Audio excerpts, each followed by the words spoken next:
Starting next year, we'll be living with my parents. Emma, you'll take care of them. My husband Ethan declared loudly in front of everyone at the housewarming party for my in-laws' new home. His words weren't taken as a joke, everyone realized he was serious. The laughter died down, and cold stares were directed at Ethan. Yet, he alone looked satisfied and shifted his gaze to his brother, Lucas.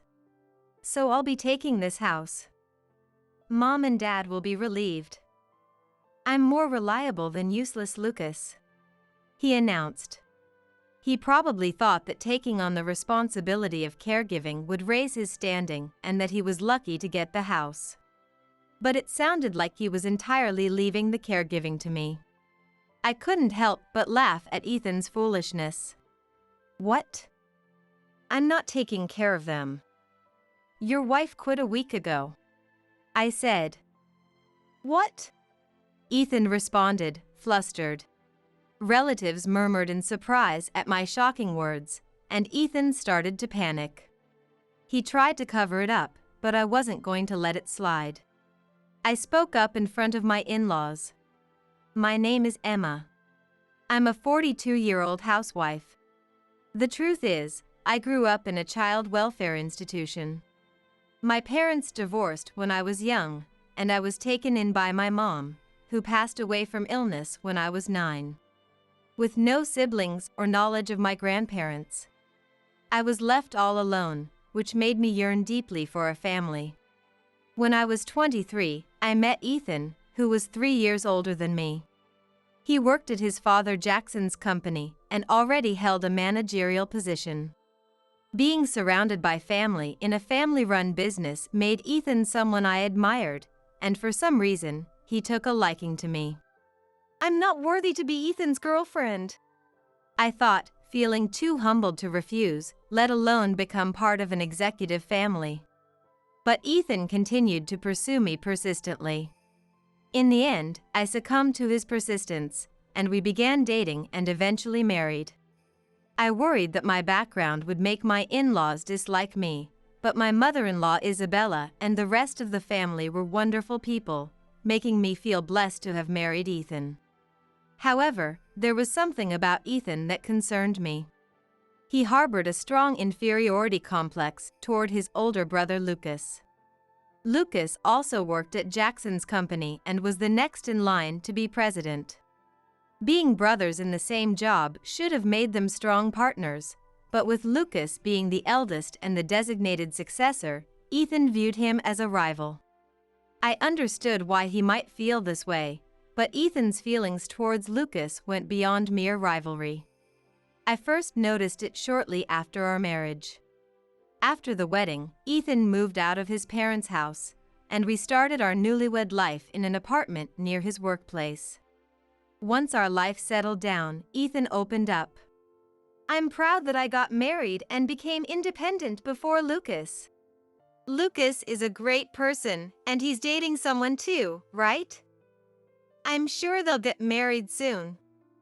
Then Isabella and Jackson can relax, I replied, meaning that parents would feel at ease once their children were settled. However, Ethan frowned at my words. What do you mean by that? Are you saying they can't feel at ease just because I got married? That's not what I meant. Yeah, I'm just the second son. The eldest son gets all the privileges. Ethan's childish remark filled my young heart with guilt. He continued to harp on about being the second son for a while. Each time, I offered supportive words, but they never seemed to reach him. About 2 years later, Lucas's marriage was announced. His partner was Mia, a woman he had been dating since college, and I had met her several times. She was a perfect match for Lucas, a truly wonderful woman. Jackson, Isabella, and I were delighted about the marriage, but Ethan uttered something outrageous at the wedding. I thought they'd break up eventually, but it's Mia, huh? He's even got a better wife than me. I couldn't believe my ears. I didn't even want to ask what he meant. I certainly don't think I can compete with Mia, who is intelligent and beautiful as a woman. However, I thought it was wrong for Ethan to say that, and in the first place, it's not something that should be compared. With a small, bitter smile, I whispered, "I'm sorry." It was Isabella who stood up for me. "What are you saying? You're the one who lost by making such disgraceful remarks in the first place." Isabella, who stated this clearly, then turned to me and said quietly, "I'm sorry. Ethan just wants to complain about Lucas. Don't worry about it. No one thinks there's a winner here." Thanks to Isabella's comforting words, I managed not to cry. But Ethan's displeased expression remained, and he continued to sit sulking. After that, Ethan involved me in his attempts to outdo Lucas at every turn. Shortly after Lucas's wedding, he started saying, "We have to have a child before Lucas." But I didn't get pregnant easily. I felt sorry about it and made efforts to conceive, but in the end, Lucas and Mia were blessed with a child before us.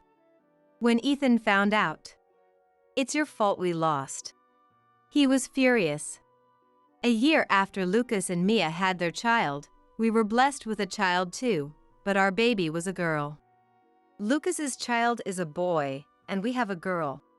He even extended his rivalry to our children. Nevertheless, Jackson, Isabella, Lucas, and Mia all doted on our daughter, Sophia. "I want our next child to be a girl too," Mia said, also doting on Sophia. Ethan, the only one discontented with Sophia being a girl, watched as she grew up loved by everyone in the family. However, I never had another child. It had taken a long time to conceive Sophia, and it couldn't be helped. I considered it a miracle and a great blessing to have Sophia at all. During this time, Lucas and Mia were blessed with a much-awaited baby girl. I was happy for them, but I also found myself dreading Ethan's possible snide remarks. "We need to build a house before Lucas does, at least." Ethan's competitive spirit burned bright, and he announced plans to build a new house. Jackson and Isabella, oblivious to Ethan's motives, happily provided the funds. I wonder how long Lucas will keep renting.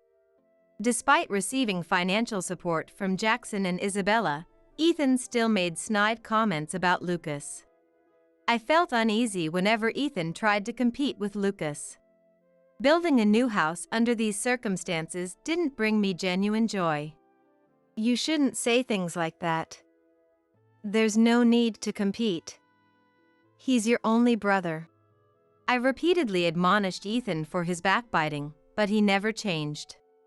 Even after moving into our new house and watching Sophia grow up healthy and happy, Ethan never recognized our happiness. He constantly saw Lucas as an adversary. The more I tried to reprimand Ethan for his behavior, the colder he grew towards me, eventually voicing his dissatisfaction with me as well. "If I'd known you couldn't have a son, I wouldn't have married you." Those words made me cry in secret. When Sophia had just turned 12, an incident occurred. Ethan came home late every day because of work. However, when I asked Mia, she said Lucas was home. I suspected an affair, but as a housewife, I couldn't afford to hire a private investigator, so I could only confront Ethan directly. "Why are you coming home late every day?" "It's work. You know that. What's with the sudden questioning?" But Ethan coldly brushed off my question. "But Lucas isn't staying late at work, right? Is it only you working late?" Feeling uneasy, I asked this, and Ethan clicked his tongue. "What's with the insinuation, checking up on me like that?" "I wasn't trying to check up on you." "But that's what it is, isn't it? You already knew it wasn't work." Ethan made exaggerated noises and tried to intimidate me with his loud voice. Though I wasn't scared, I fell silent. Caught between the fear of knowing the truth and the need to address the situation, Ethan finally said, "I'm popular with women. Unlike Lucas, I won't be tied down to an old woman. I was stunned and deeply shocked by his words. Ethan continued speaking, revealing more. His current girlfriend, a 22-year-old named Harper, was beautiful and never complained, unlike me. Harper is beautiful and doesn't nag like you. I should have married her from the start. Marrying you just because I was in a rush to wed before Lucas was a mistake. I had endured so much, but hearing this, I finally reached my limit. Fine then, why don't we just get divorced? Ethan laughed. Sure, I'm fine with that. But you'll be the one struggling, not me. No family, no job, I'm doing you a favor by staying. You should be more grateful. Angry, I stood up and thrust the divorce papers I had been holding out. I had kept these papers as a talisman, a reminder that I could always free myself. Presenting them now meant the end. I expected Ethan to be taken aback and apologize. However, my hope was quickly shattered. Even seeing the divorce papers, Ethan merely sneered. If you want me to sign, I'll sign. Not like you have the guts to go through with it. He signed the papers without hesitation. Mocked, I knew divorcing now would only put me at a disadvantage. Go ahead, file them if you dare. Ethan's taunting words echoed as he handed me the signed papers.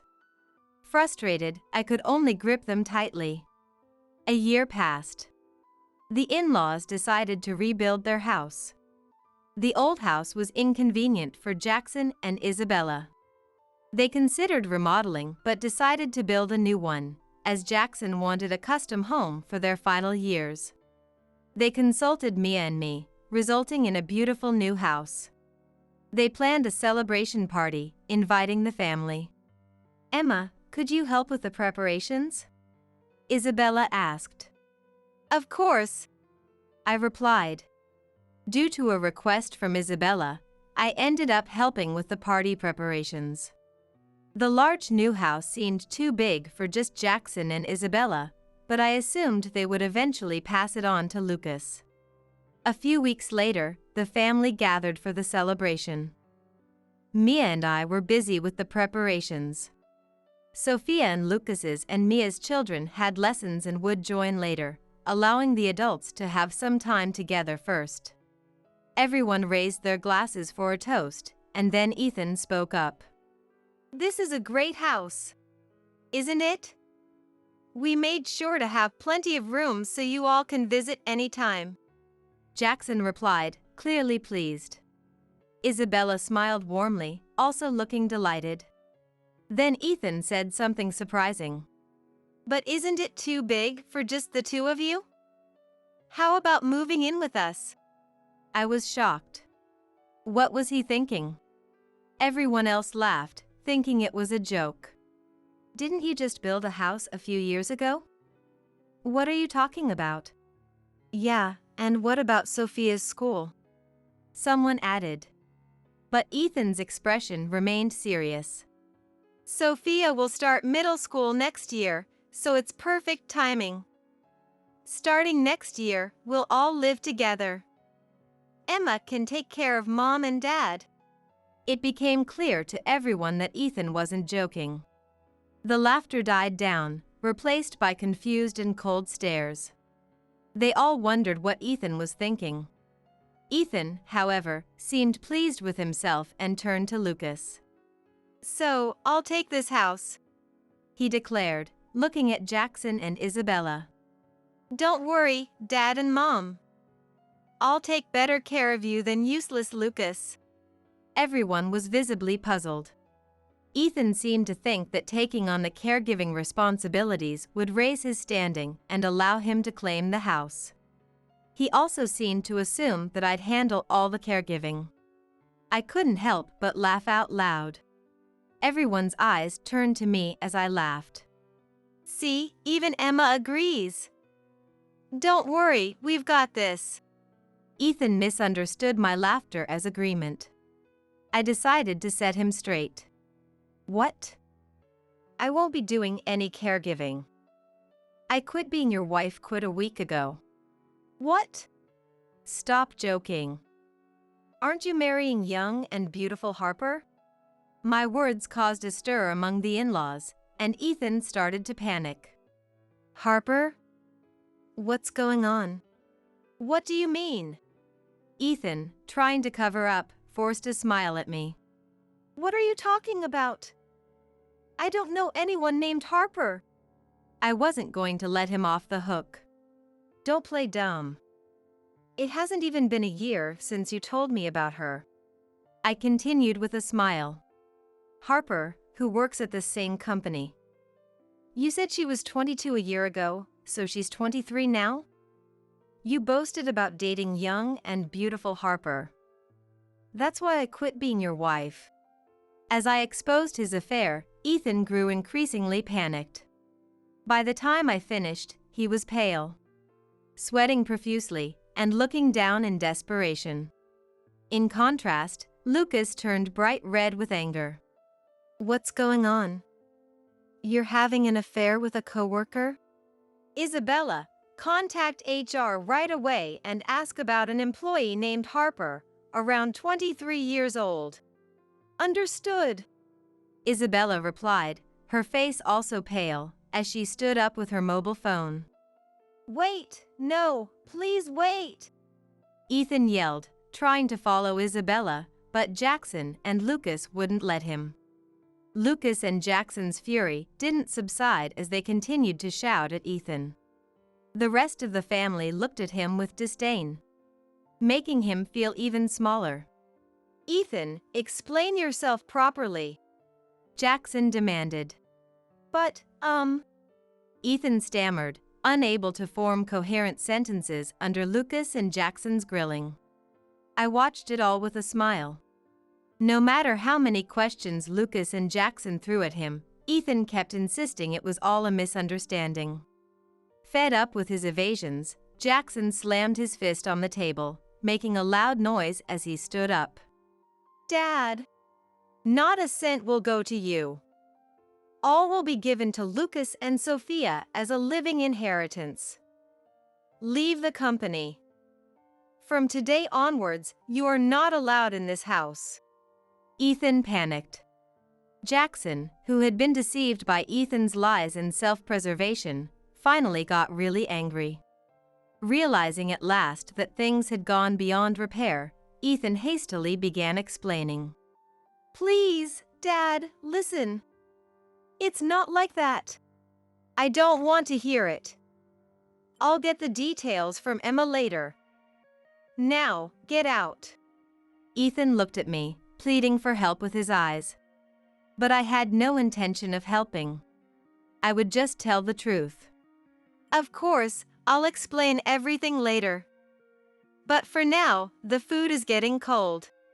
Yes, let's eat, Mia added, helping me redirect everyone's attention. Finally, people began to eat. Relieved, Ethan tried to start eating with everyone else, but at that moment, everyone glared at him. You get out. But, no, No excuses. Just leave. Unable to withstand Jackson's shouting and everyone's cold stares, Ethan stood up. His pathetic figure was almost comical. Emma, let's go, he said to me, trying to maintain some dignity. What? For a moment, I wondered if he expected me to leave too.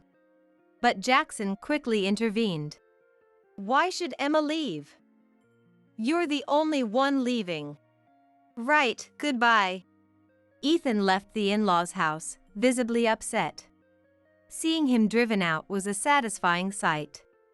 A few minutes later, Sophia and the other kids arrived from their extracurricular activities, oblivious to Ethan's absence. It's been a while since we've all gathered like this. It's fun, Sophia said, making me laugh. She seemed to understand who truly cared about her. After a delightful time, Sophia and I returned home. Once the relatives left and only family remained, I explained Ethan's actions in detail to Jackson and Isabella, who who apologized and expressed concern for me. Despite feeling sorry for causing a scene at the celebration, I reassured them and headed home. Welcome back. What the hell was that? Ethan yelled at me the moment we stepped inside. Not wanting Sophia to witness our argument, I sent her to her room and prepared to confront Ethan. I only told the truth because you made such reckless claims. But saying you quit being my wife. Don't you feel any shame in front of Dad and Mom? I really have quit being your wife. The divorce papers have already been filed. Ethan, shocked, stared at me with his mouth open, anger momentarily forgotten. Don't you remember? Just a week ago. I began recounting the events to Ethan. A week ago, he had come home past 1 a.m., drunk after being with Harper. I come home to relax, but seeing you here just makes me more tired, he had said, waking me up just to insult me. I was not a saint who could forgive infidelity indefinitely. Although I had endured for the sake of staying together, that remark pushed me to my limit. Fine. Then, we'll get a divorce. You always say that, but you never follow through. I'm the one who wants a divorce. Unable to tolerate the situation any longer, I submitted the divorce papers the next day. Ethan behaved normally the following day, either forgetting due to his drunkenness or pretending to. Regardless, I took advantage of his ignorance and quietly prepared to move out. Ethan turned pale at my words. I said that. It was just a joke. I didn't mean for us to divorce. What do you mean, didn't mean? We're already divorced. Even if we're getting a divorce, we need to discuss it more. This makes me look like the bad guy. Suddenly, Ethan flew into a rage, yelling at me. It's not just making you look bad, you are the bad guy. I confronted him with the reality, but he refused to acknowledge it, getting angrier instead. You have your faults too. What will Dad think after what happened today? Ethan mumbled, clearly more concerned about his image than our relationship. I was increasingly disillusioned with him. Anyway, I'll move out as soon as the new place is ready. What? You think I'll let you off that easy after what you pulled? If you want to leave so badly, get out now. How could he say such things to a wife he had been with for over 15 years? Knowing I had no place to go and still saying such things is just too cruel. What's wrong? If you apologize to me properly and tell Dad and Mom that you were lying, I might forgive you. Ethan sneered. I could manage alone, but with Sophia, I couldn't afford to lose our home. Just as I was feeling cornered, a savior appeared. I recorded your argument.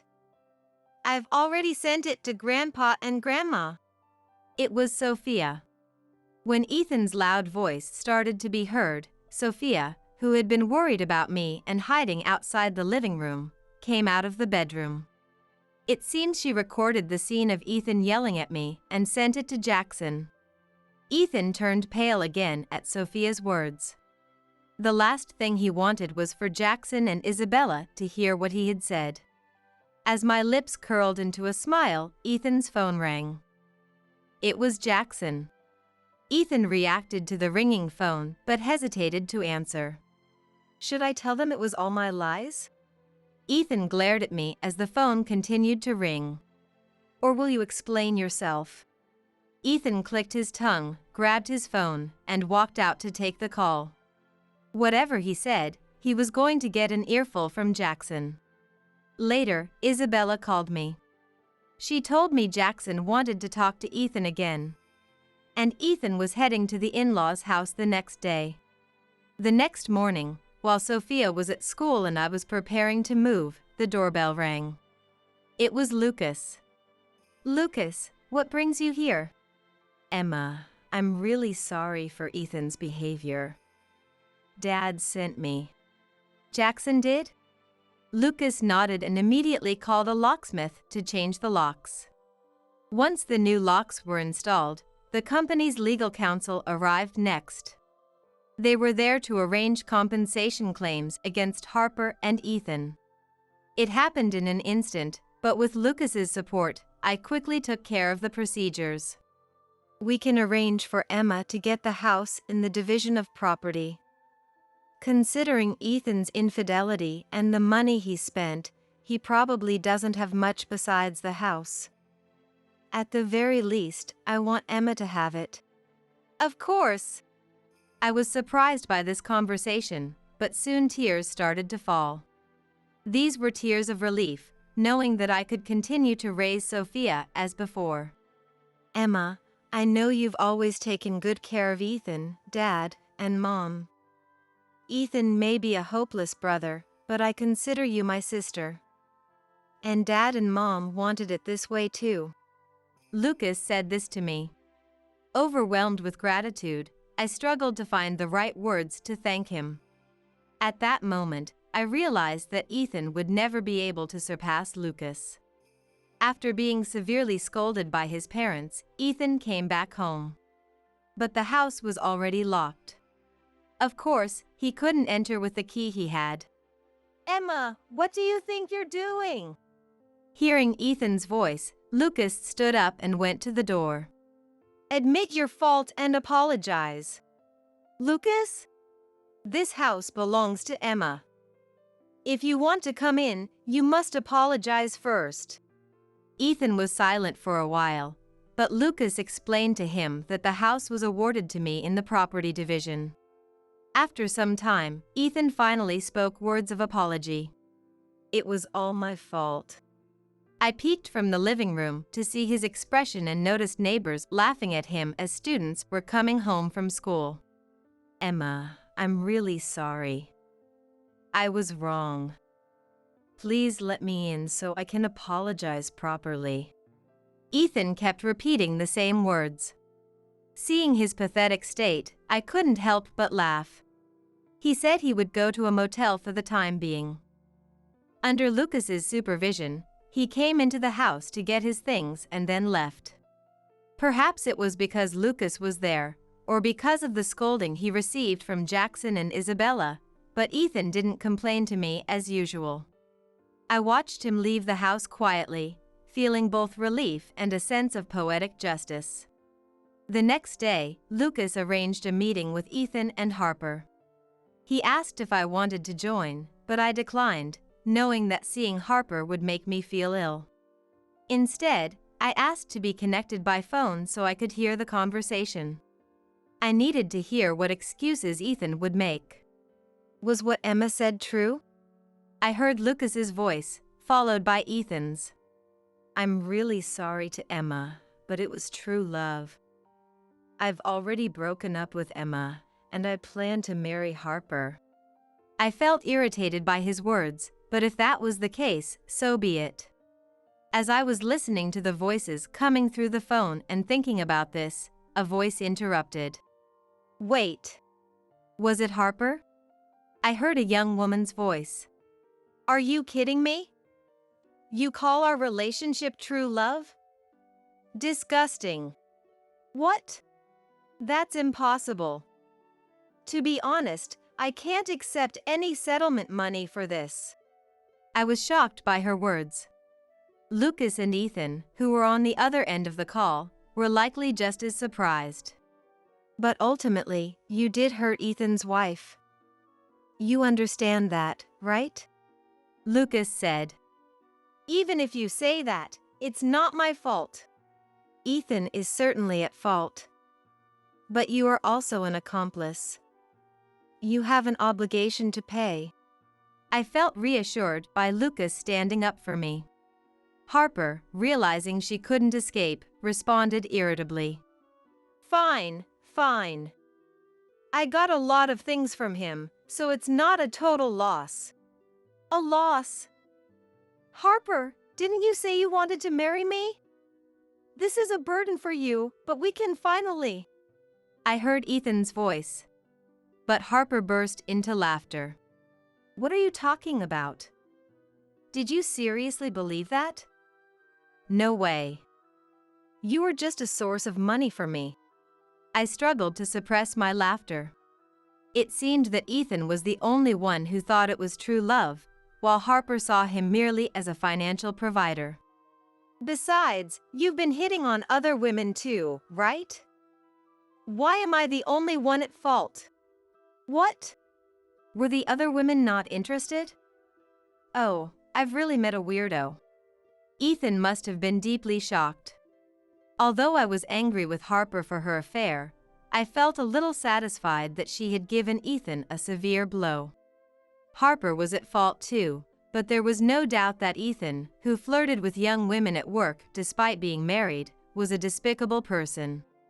Harper, you must be joking. Ethan's tearful, pained voice was followed by Lucas's deep, exasperated sigh. No, no. Saying it was true love is a real joke. What part of middle-aged Ethan did you think I'd fall for? You need to face reality. I couldn't help but laugh out loud. Ethan, who must have heard my laughter on the other end of the phone, called out my name in realization. Emma! Realizing I was listening, he called out my name, but I only muttered, My condolences, and hung up the phone. Sure, Ethan had some money, but that was his only charm. He wasn't good-looking, didn't value his family, and such a man fantasizing about being loved by a young, beautiful woman was just a fantasy. After the meeting, Ethan came back to the house in less than an hour. He started shouting in front of the locked door again. Emma, what happened earlier was different. Different? There's no need to explain to me. We're strangers now. I spoke to Ethan through the front door. Don't say that. If you just forgive me, we can go back to our old life, right? That would be best for you and Sophia too. Oh? How convenient for you now that Harper dumped you. Unfortunately, I don't have a hobby of picking up trash that others have thrown away. I said with a laugh, and Ethan fell silent. Reflect on your actions and live honestly from now on. You'll soon get official notice about the settlement and child support. After a while, I could hear Ethan crying. He finally realized his foolishness. I knew I would never forgive Ethan. Still, I hoped he would fulfill his minimum duties as Sophia's dad. In the end, Ethan lost his family, job, and Harper through all of this. He was still not allowed into the in-laws' house and was disowned by both his relatives and Jackson and Isabella. He currently lives in a dormitory of a company known to Lucas, working under a hidden identity. Jackson insisted he work in a supervised environment to ensure he pays the settlement and child support. His new workplace is full of older colleagues. For the first time in his life, Ethan, who had never been in a position to be reprimanded, was now learning the true harshness of the world while being scolded by others. Harper was fired from her job. She couldn't pay the settlement in one lump sum, so she proposed installments, which I agreed to. I don't know what she's doing now, but so far, she has been making the monthly payments. She won't finish paying off the settlement until she turns 33. By then, she might be married or have children. The fact that she continues paying the settlement is a bigger blow than the amount itself. I hope this experience has taught her to live more wisely and avoid foolish mistakes in the future. As for me, I've returned to work at Jackson's company on Lucas's recommendation. Sophia is now in middle school, and we live together in the house I received from the property settlement. Mia and Isabella help out when needed, especially when I work late, by taking care of Sophia and feeding her. I am truly grateful to everyone for supporting Sophia and me in our daily lives.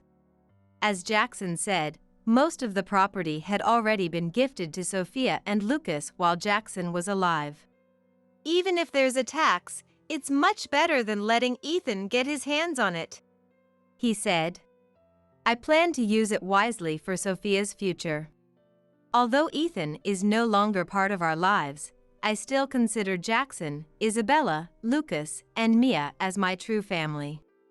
Back then, I said I wouldn't take care of the family, but I now think of you two, Jackson and Isabella, as my real parents. I intend to take care of you too, so please don't worry. I'm sure Mia feels the same way.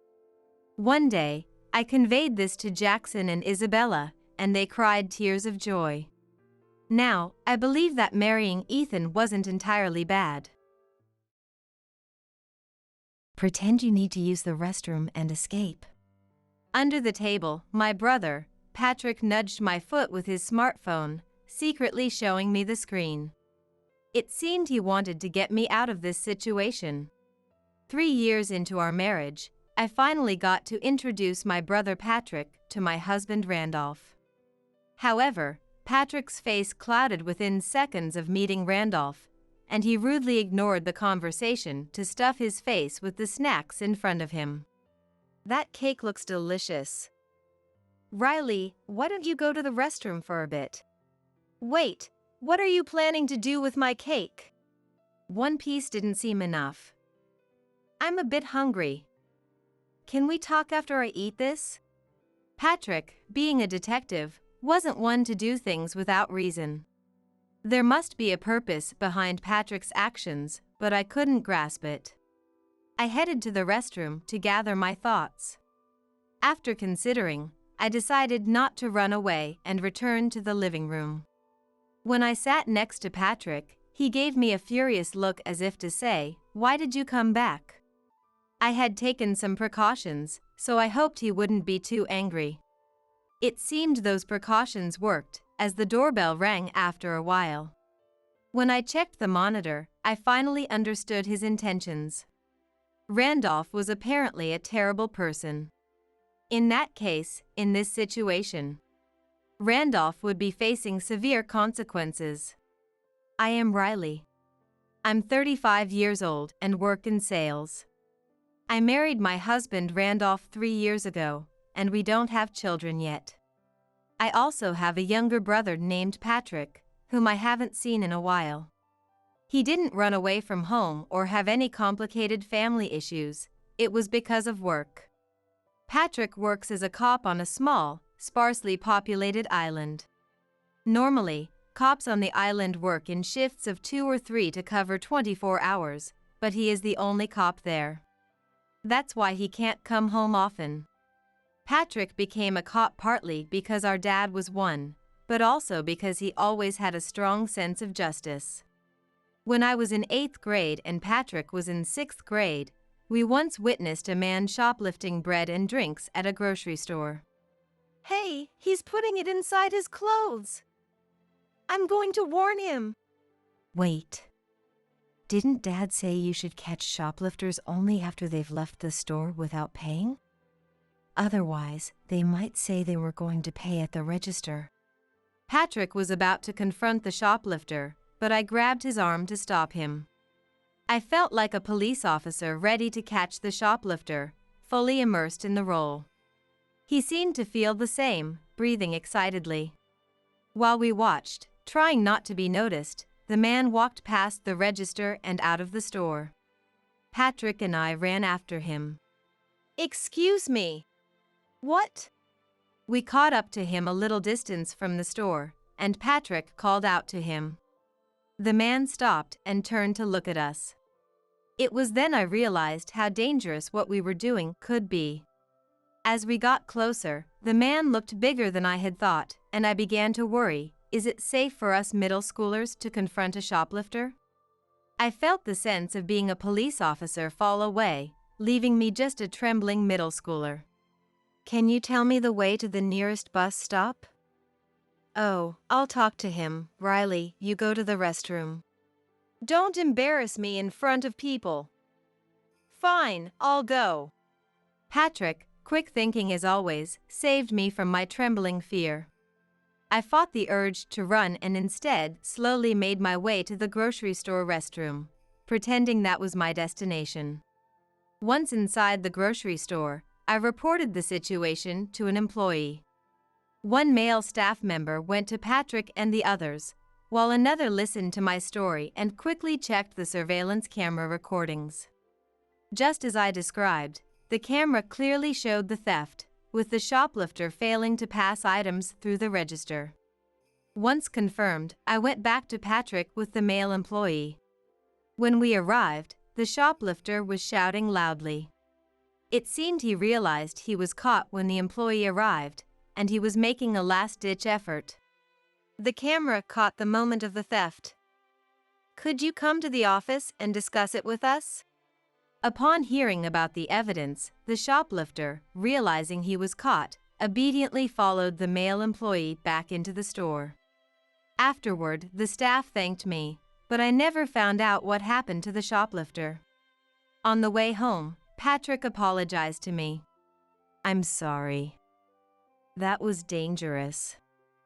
If the employee hadn't come, we might have been attacked by the shoplifter and he could have gotten away. It was my fault. Acting like a cop. It was thoughtless of me. I'm sorry." Until we got home, Patrick and I didn't speak at all.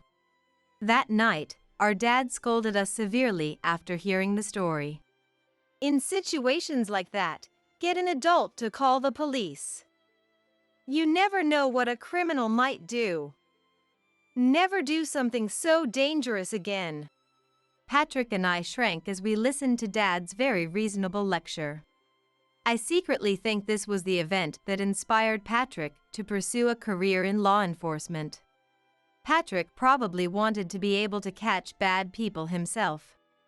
He not only has a strong sense of justice, but also a personality that cannot leave people in trouble alone. Wow, people live on such small islands too. If they're struggling without doctors, they might be struggling without police too.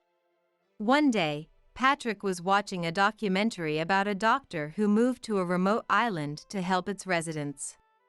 Inspired by this program, middle school he set a goal to become a police officer who would protect the peace of such islands. He did indeed become a cop and now works on a remote island.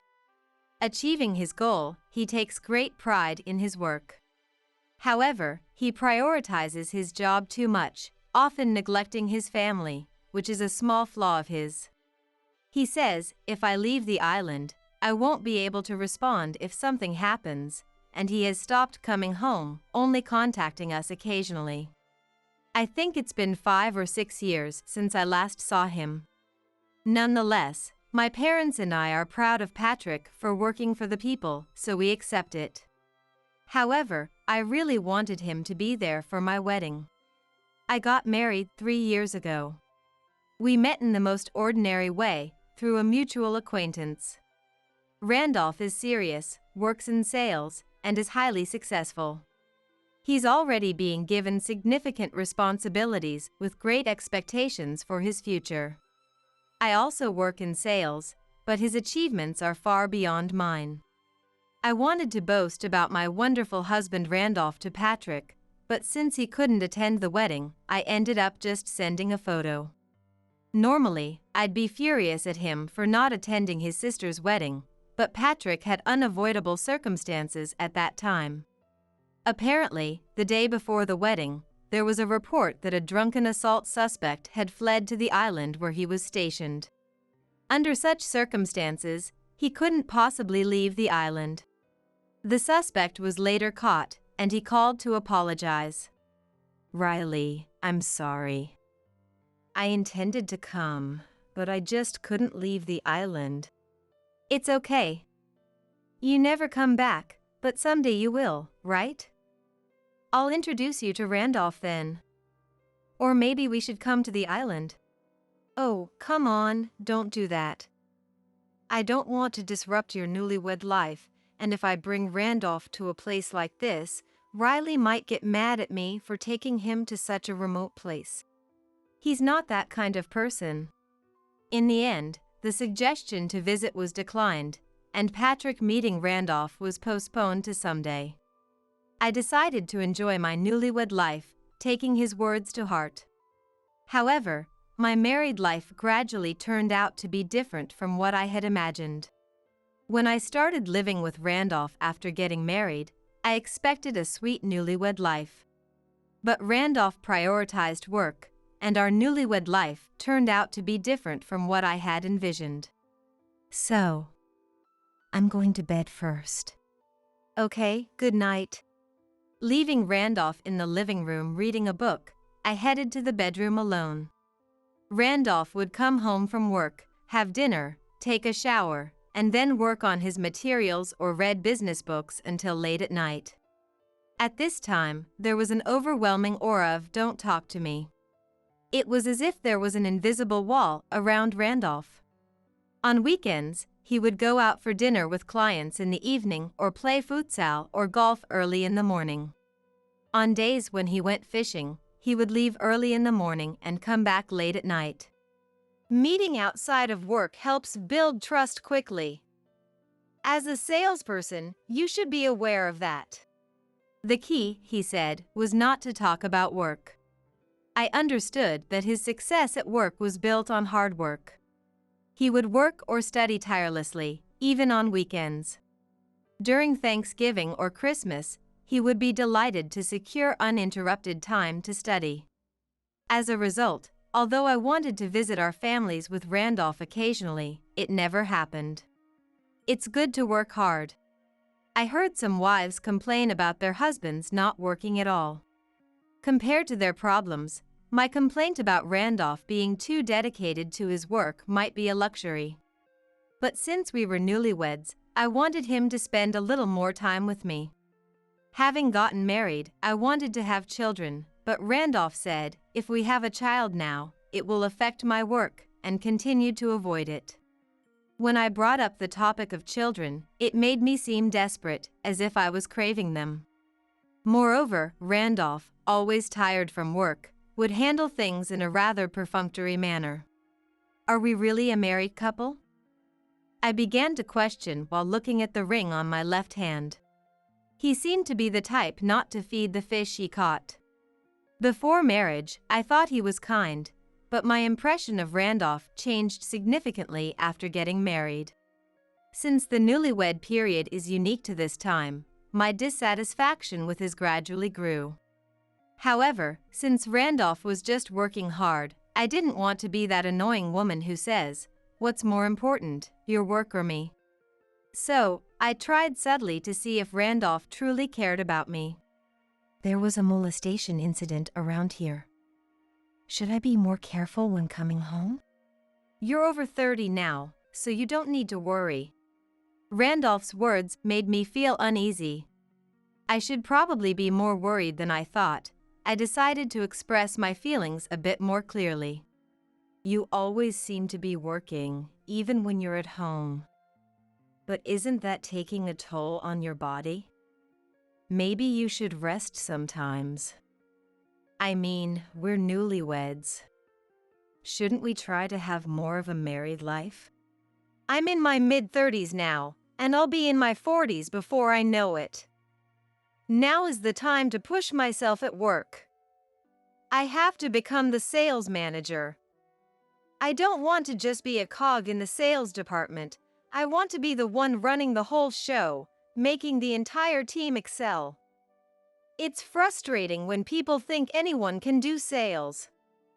Sure, engineers, lawyers, doctors, they do jobs that not everyone can do, but that doesn't mean sales should be looked down upon.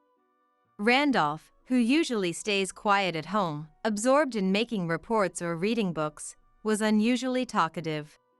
Our work challenges were on different levels. While I struggled with monthly sales targets, Randolph had grander ambitions. I found myself unable to say anything to him. I began to think, maybe supporting Randolph is the right thing to do. So, I started to make sure not to disturb him while he studied at home. I would wake up at 4 a.m. to prepare breakfast and get Randolph ready when he had early morning fishing or golf outings. A year into our marriage, after dedicating myself to supporting Randolph's work. Hey, isn't dinner ready yet? I expect it to be ready when I get home. I'm sorry. I got home a little late because of work. You don't have a demanding job.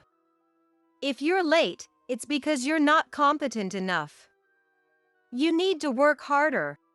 It's not that. It's just a busy season. People who can't handle their job always blame others. If you can't do housework because of your job, then quit. We don't have kids yet, so we can live on my salary. Randolph had turned into a domineering husband. He would get angry if dinner wasn't ready when he got home. He would get upset if I took a shower or went to bed before he got home late. No matter how early he needed to get up for fishing or golf, if I didn't wake up first and prepare breakfast, he would get mad. And he belittled me, saying I was bad at my job, despite never seeing my work directly or being my boss. Sure, compared to him, who was hardworking and talented, I might seem less competent. But I was doing my best and considered myself average. If you want to talk back, prove yourself with results at work. These words made me feel inferior to Randolph, and I couldn't respond. If people saw my pathetic state, they would say, "This is moral harassment. You should stand up for yourself, or I couldn't endure this. I'd get a divorce." But he wasn't always cruel. He could be kind at times. Welcome home. You're back early today. Yeah. Today's fishing trip wasn't too far. Look, I caught a bass. Dinner isn't ready yet, right? I'll handle it. You take a break for a change. Randolph opened the fridge to see what he could cook besides fish. Tonight, I could relax on the sofa and wait for dinner to be ready. Moments like these made it impossible for me to dislike Randolph. Watching kind Randolph from behind, I thought, Randolph is just tough on work. He's working hard, and it's wrong of me to complain. Another year passed just like that, and our second year of marriage came to an end. Our third year of married life began. One day, after Randolph left as usual and I was alone at home, I sat on the sofa and reflected on the past 2 years and a bit of our married life.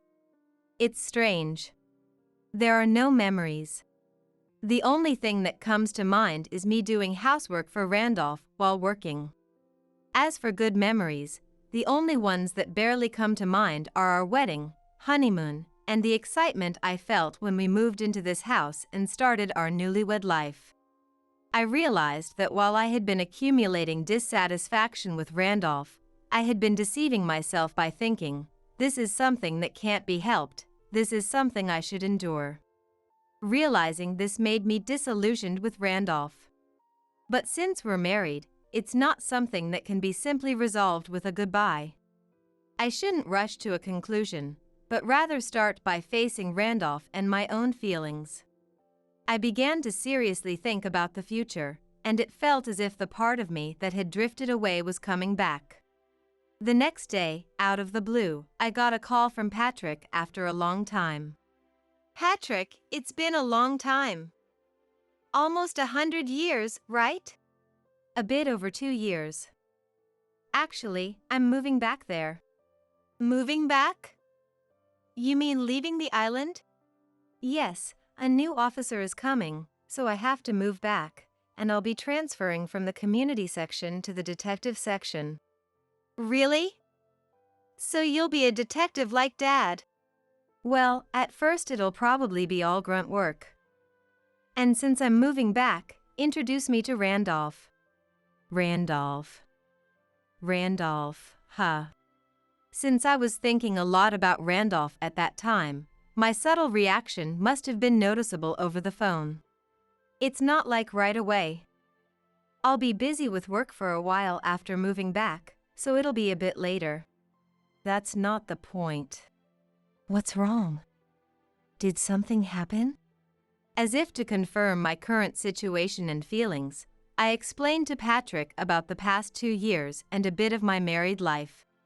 Since I hadn't talked to anyone about my marital problems with Randolph, including feeling belittled at work and having a domineering husband, my dissatisfaction with Randolph flowed out surprisingly smoothly.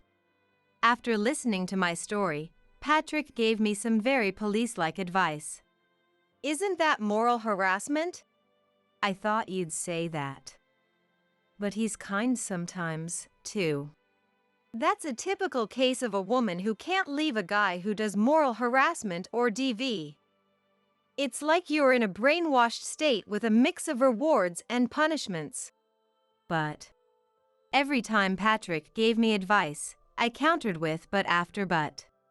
At this point, I was likely already in the brainwashed state Patrick described. Even understanding that, my but didn't stop. In the end, it's up to Riley to decide what to do. If you don't want to leave, that's your freedom too. After talking a lot about Randolph with Patrick, he handed down an extreme conclusion. I regretted being so annoying with my but after but. But, if I think about it, I don't have to come to a conclusion right now. Meet him once. Then let me know what you think. Got it. Patrick replied, sounding a bit annoyed. Knowing I was being an annoying sister, I felt sorry. That night, I told Randolph that Patrick was coming over. My brother is coming to our house next time. We've been married for 3 years, but you've never met him, right? What? Isn't he a cop just like Scott? Yes, he is. And he's about to become a detective soon. Is home not okay? Would it be better outside? No, home is fine. So, when is he coming? He said that even when he gets back here, he'll be too busy with work to settle down for a while, so it'll probably be more than a month. Randolph seemed nervous about meeting Patrick for the first time. I was also feeling a bit anxious, remembering the time I introduced Randolph to my family when we got married. A month later, Patrick came to our house. This is Randolph. Nice to meet you. Likewise, nice to meet you. I apologize for the delay in introducing myself. When I led Patrick into the living room, Randolph stood up from the sofa to greet him. Patrick returned Randolph's greeting, but his expression darkened when I introduced them, and he froze for a moment at the living room entrance. I panicked, wondering if Patrick had judged Randolph to be a useless man within 2 seconds of meeting him. However, after another 2 seconds, Patrick's expression was filled with the same sense of justice he had when he confronted a shoplifter back in middle school. Patrick's expression concerned me, but after confirming that they had finished their brief greetings, I guided Patrick to the living room table. Patrick sat next to me, with Randolph sitting across from him. I had already prepared tea and snacks for everyone at the table. That cherry pie looks delicious. Riley, why don't you go to the restroom for a bit? Hey, what are you planning to do with my cherry pie? One piece doesn't seem enough. I'm a bit hungry. Can we talk after I eat this? Sorry about that. He likes cherry pie, so I prepared it, but that might have been a mistake. It's good he's not a difficult person. Patrick smiled innocently like a child, prioritizing the cherry pie over his conversation with Randolph. I thought to myself, even if he's family, isn't this behavior rude for a first meeting, while showing a slightly displeased expression? At the same time, I wondered, Patrick wasn't such an ill-mannered person before, and tilted my head in confusion. There must have been some reason behind Patrick's words. However, not understanding it, I tilted my head even more. Patrick glanced at me as my head tilted more, then under the table, he opened a messaging app on his smartphone and started typing at an incredible speed. When the text was ready, he nudged my leg with his smartphone under the table and secretly showed it to me. Pretend to go to the restroom and leave. Patrick seemed to want to get me out of there. I understood his intent, but not the reason. However, I knew that Patrick, being a detective, wouldn't do something meaningless in such a situation. You know, when you said earlier, go to the restroom, you really made me feel like I needed to go. I left the living room and headed to the restroom, thinking about what Patrick was trying to do, whether I should leave the house instead of returning to the living room, and many other things. If Patrick told me to leave, does that mean there's a potential danger to me? But then, does that mean Randolph is dangerous? Could that be?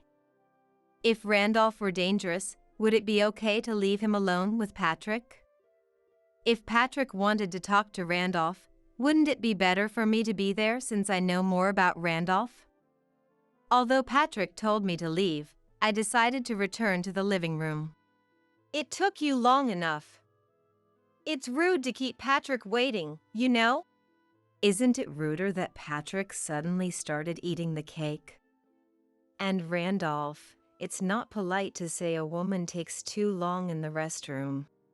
When I returned to the living room, Patrick looked at me with surprise in his eyes. As I sat down next to Patrick again, he gave me an angry look, asking with his eyes, "Why did you come back?" I hoped he wouldn't be too angry since I had taken some precautions. Besides, if he kept that expression, whatever Patrick was planning might be sensed by Randolph. The phone's ringing. Huh? Oh. I'll take it outside. His phone rang at the perfect timing, giving me an opportunity to get him out of the living room. Once he stepped out, he would be able to regain his composure. I'm really sorry about my brother's manners. I thought he'd be more serious since he's a cop. Just because he's a cop doesn't mean he's always serious in his private life. While I made some harmless small talk to fill the time, Patrick came back looking much calmer. He seemed to have regained his composure. We once caught a shoplifter together, Riley and I. Handling that at such a young age. Even after Patrick came back, the small talk continued. It was surprisingly normal and uneventful. Dad got really mad at us back then. Since Patrick kept the conversation going, I joined in. But I was worried, unsure if this was the right move since I didn't understand Patrick's intentions. Minutes passed with nothing happening. As my anxiety grew, the doorbell suddenly rang. When I checked the monitor to see who it was, I finally understood Patrick's plan. Patrick checked the monitor and then looked at me, signaling with his eyes. It looks like they've arrived. Come with me. What? Just come on. There are things I need to confirm. Randolph, looking puzzled, tilted his head as he followed us to the front door. Who are you? When Randolph opened the door, his confusion only deepened, and he tilted his head even more. Outside, there were 2 men and a car. I had a good idea of who these men were. Aren't these guys detectives? Detectives? But they're not in uniform. Detectives aren't the same as police officers. They often wear plain clothes. Oh, really? But why are detectives here? When I revealed that the men were detectives, Randolph's expression shifted from confusion to shock. I could see beads of sweat forming on his forehead. I still didn't know why the detectives were here, but I could explain why I had called them. I called the police station. Patrick secretly told me to pretend to go to the restroom and escape. So, I thought it was an emergency. When you came back, I was surprised. I was planning to question Randolph after Riley left the house.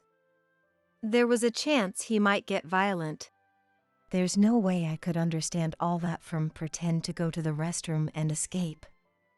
That's why I called the police. When we caught that shoplifter in middle school, Dad told us to contact an adult or the police in an emergency. So, I told them my detective brother told me to escape. After that, I got a call from the police station to confirm. I asked them to send a few officers.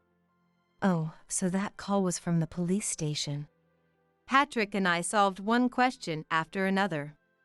However, the most important question remained unanswered. Just as I was about to ask, Randolph, who had been ignored, interrupted. Don't you dare make decisions behind my back. How did you figure out I was a criminal? The moment the detectives showed up at our door, I had a hunch that Randolph had done something wrong. However, the real question was, what did he have done? I stayed silent, intently listening to the conversation between Patrick and Randolph to uncover the answer. I just got back to this area recently and was getting updated on the local incidents. Among them, there was a series of sexual assaults believed to be committed by the same person. These incidents occurred in two places. One was a bit away from this house. The other was near the place where Randolph lived before he got married. I learned about Randolph's previous residence from a call with Riley. Strangely enough, the sexual assaults in the area where Randolph used to live suddenly stopped around the time he got married and moved. No way! Sexual assaults? I felt the blood drain from my face at this shocking revelation. That could just be a coincidence, right? The sketch made from the victims' descriptions looks exactly like Randolph. Not only that, but the physical characteristics also match perfectly. Riley sent me photos from their wedding, but it didn't click until I saw Randolph in person. It's one of those things where you need to see the actual face to realize it. I also sent those photos to my colleagues at the station. Because of those photos, we quickly decided that it was necessary to talk to Randolph, which is why the detectives are here now. Am I going to be arrested? It's hard to say right now. We need to take you to the station for questioning, and then we'll see where things stand. With 3 detectives standing right there, Randolph must have realized that resisting was pointless. He quietly went with the officers to the police station. I'm sorry this happened so suddenly. As a detective, I couldn't overlook this. I understand, Patrick. Both you and Dad are detectives, so I know how things work. Even though it's a shock that Randolph committed these crimes, you separated me from someone who was hiding such awful things. Ideally, a wife should believe in her husband's innocence. However, with them both being police officers, I knew what it meant when the police took someone away. So, that's what it is. There are still many things I don't understand, but we'll figure out the details as we go along. I took Patrick inside and had him explain what would happen next. The next day, I received a call informing me that Randolph had been arrested. Randolph had been going out for dinners and early morning fishing or golf trips to build relationships with clients. While he did go out with clients sometimes, it seems he was also lying to me and committing sexual crimes. He would hide behind cars and jump out naked in front of women walking late at night, or touch high school girls' chests as he passed by them. There were other things I can't even speak about, and it seems he even committed burglary. There were over 30 known victims. He was a habitual offender, and it's believed there are still more undiscovered crimes. I never imagined that the culprit of the molestation incidents in our neighborhood was my husband. The fact that he treated our intimate moments like a chore now made sense. He was fulfilling his desires through these crimes. I also understood why he avoided visiting my family and acted strange when Patrick said he was coming over. However, it was also true that Randolph worked seriously and achieved results at his job. Additionally, though it's embarrassing to say, he had me as his wife even without committing those crimes. I asked Patrick why Randolph continued to commit sexual crimes. Sex crimes aren't always about sexual desire. Many people commit them to satisfy a need for control. Control. Now that you mention it, he did want to be in a higher position at work and act like a domineering husband. He certainly had a strong desire for control. But how does that connect to sexual crimes? By causing pain to their victims, they feel like they're controlling them. Also, since they don't physically injure or steal from the victims, some don't feel guilty, making it easier for them to become repeat offenders. They're seriously hurting the victims. Yeah, that's how we see it. But some people don't think that way. They might think, at least it's not physical violence. Plus, they understand it's a crime, so they get a thrill from thinking they're clever for not getting caught. So, it's more about experiencing a thrill than satisfying sexual desire. I've heard that shoplifters often steal not for the items, but for the thrill. The psychology of criminals is quite complicated. That thrill is problematic because it can become addictive, increasing the frequency of their crimes. But I can't believe he would do such things. That's exactly it. People with a desire for control often have high abilities or leadership roles that allow them to control others to some extent. They can be seen as capable and serious by those around them. So, when they're caught, it's common for people to say, "I can't believe someone like them would do such a thing." Listening to him, I realized my reaction was just as expected. After his arrest, Randolph apparently reached settlements with the victims. By settling and showing remorse, he hoped for a lighter sentence. However, according to Patrick, the number of cases was too high for a slightly reduced sentence to avoid imprisonment. Moreover, the settlement amounts ranged from $2,000 to $3,000 per case, and with the current 30 known cases, he had lost all his money and would likely spend his days in prison. Not everyone received a settlement, but Randolph has lost all his money and will soon be facing prison time. I'm preparing for the divorce. Apparently, you can get divorced even while the other person is in prison. Through this marriage, I realized that I don't have good judgment when it comes to men. Therefore, from now on, I will focus more on my work rather than on relationships or marriage. The tie I handed over was thrown into the trash can at the corner of the room the next moment. I was dumbfounded by Mike's action. The last thing I need is cheap trash. Did you even check inside? Huh? On the other side of my astonished husband, Sarah was laughing. I met Mike's eyes before slowly shifting my gaze to Sarah. You don't think that was from your sister, do you?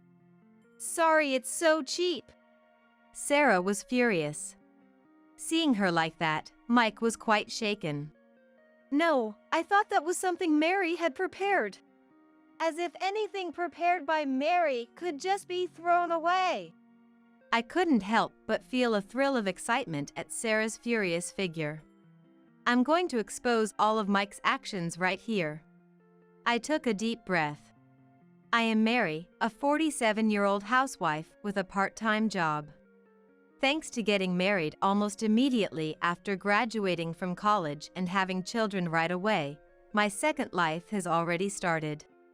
Even though I say that, Mike is still actively working, and since I've been working a full-time part-time job for about 10 years, we don't go on trips or anything like that.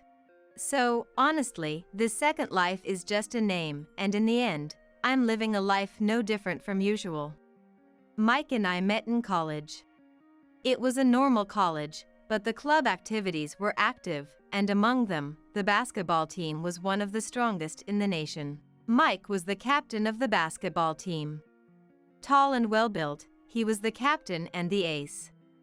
At that time, Mike was very popular, and I, being one of the managers, thought I had no chance.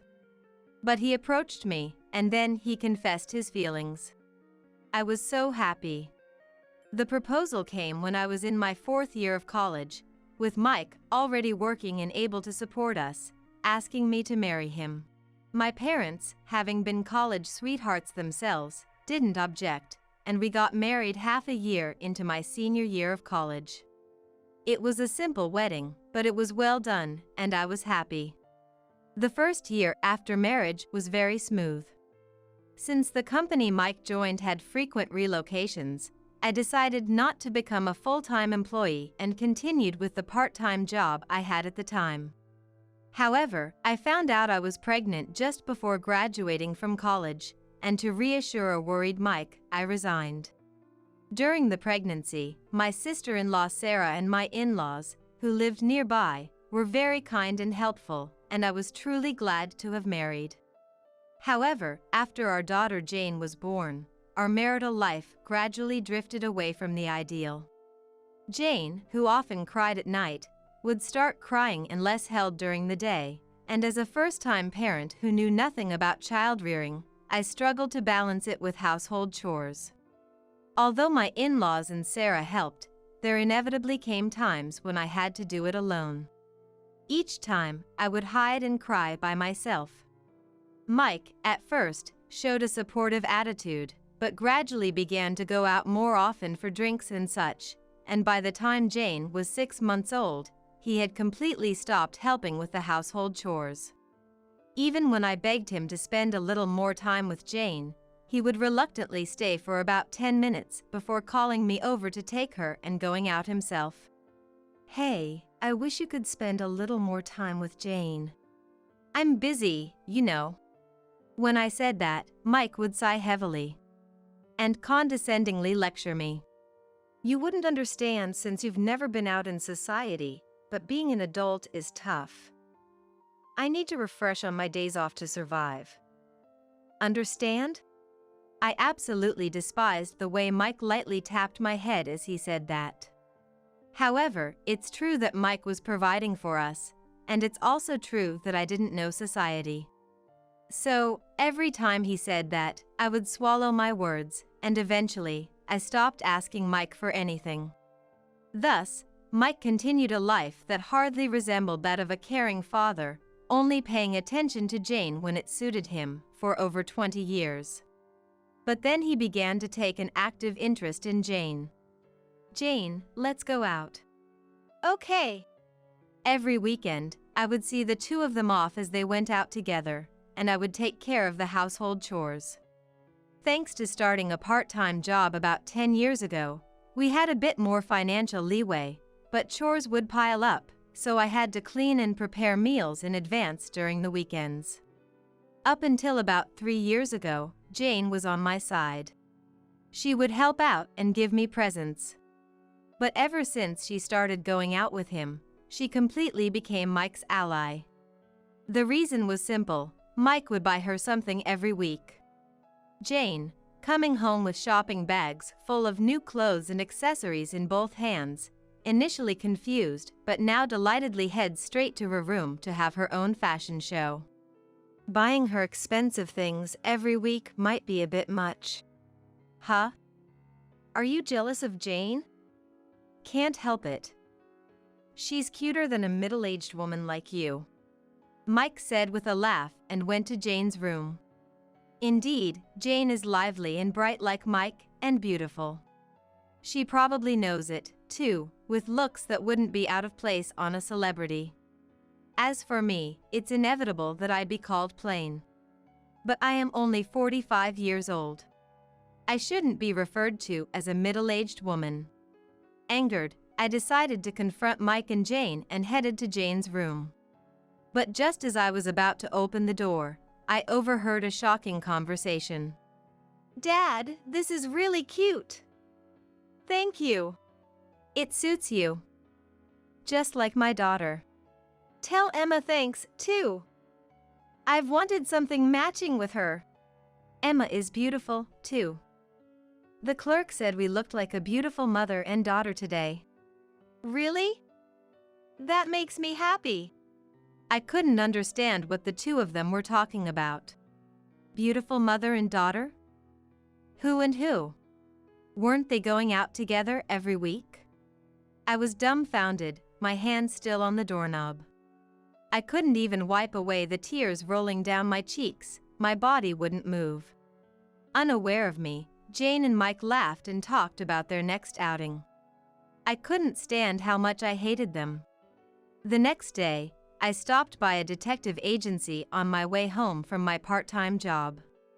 The clerk there was very kind, and I ended up pouring out everything I had been holding in. And just like that, I contracted them to investigate Mike and his activities. Months later, when I received the investigation results, I was dumbfounded. Mike was meeting his mistress nearly every day, and on weekends, he would take Jane on long trips. As I read further, even more shocking details came to light.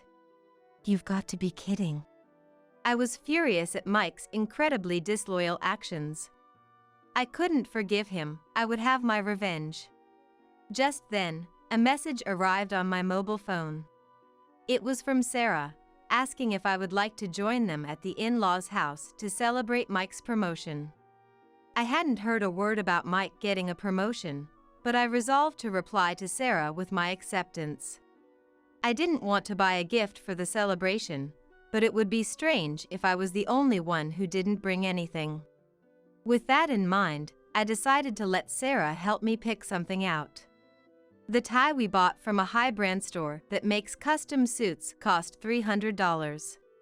We'll put it in a plain paper bag so he won't immediately realize what's inside. It's a surprise. I hope he'll be happy. Yes, indeed.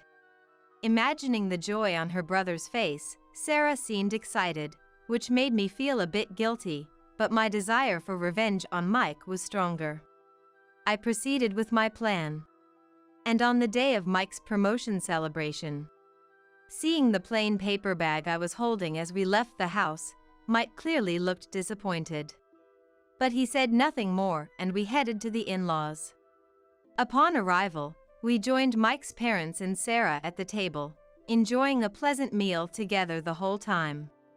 Let's give him the presents now. Who wants to go first? Me. Congratulations, Dad.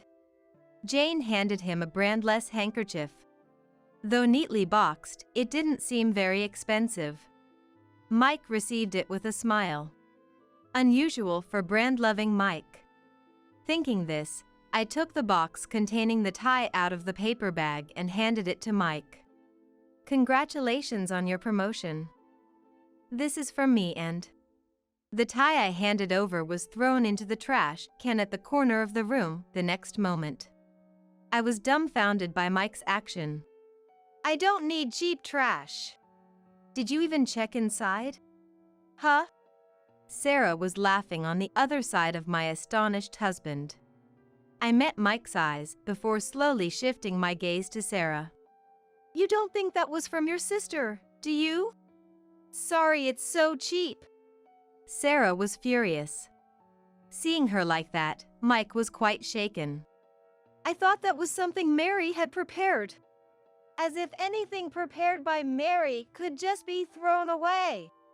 I couldn't help but feel a thrill of excitement at Sarah's furious figure. I'm going to expose all of Mike's actions right here. I took a deep breath.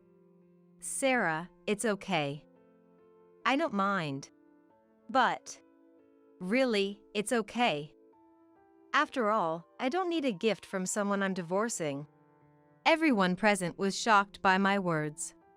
Mike was trembling, but still tried to calm himself and spoke to me in a soothing voice. Divorce?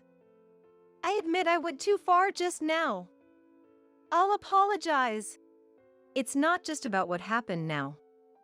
You know that, don't you? Mike was puzzled, unable to grasp my real intention. Amidst this, Jane's carefree voice could be heard. It's fine if they get divorced. It's none of my business anyway. Jane.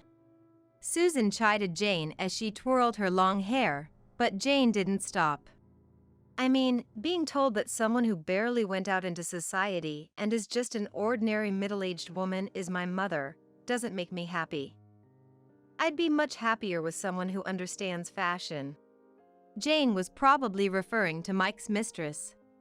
Unaware that I knew about it, Mike looked a bit awkward, to whom I smiled. Right, Emma, was it? She would make Jane happier, wouldn't she? How do you know about Emma? Mike panicked when Emma's name, his mistress, suddenly came out of my mouth. Next to him, Jane's attitude remained unchanged. I spoke sarcastically to the two of them. You've lost your love for me and want to remarry, right?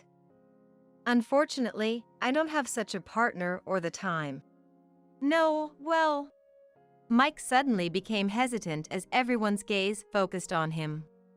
Jane, perhaps realizing something was off, stopped playing with her hair and looked at Mike.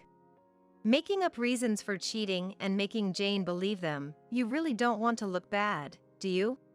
What do you mean? Jane confronted Mike, puzzled.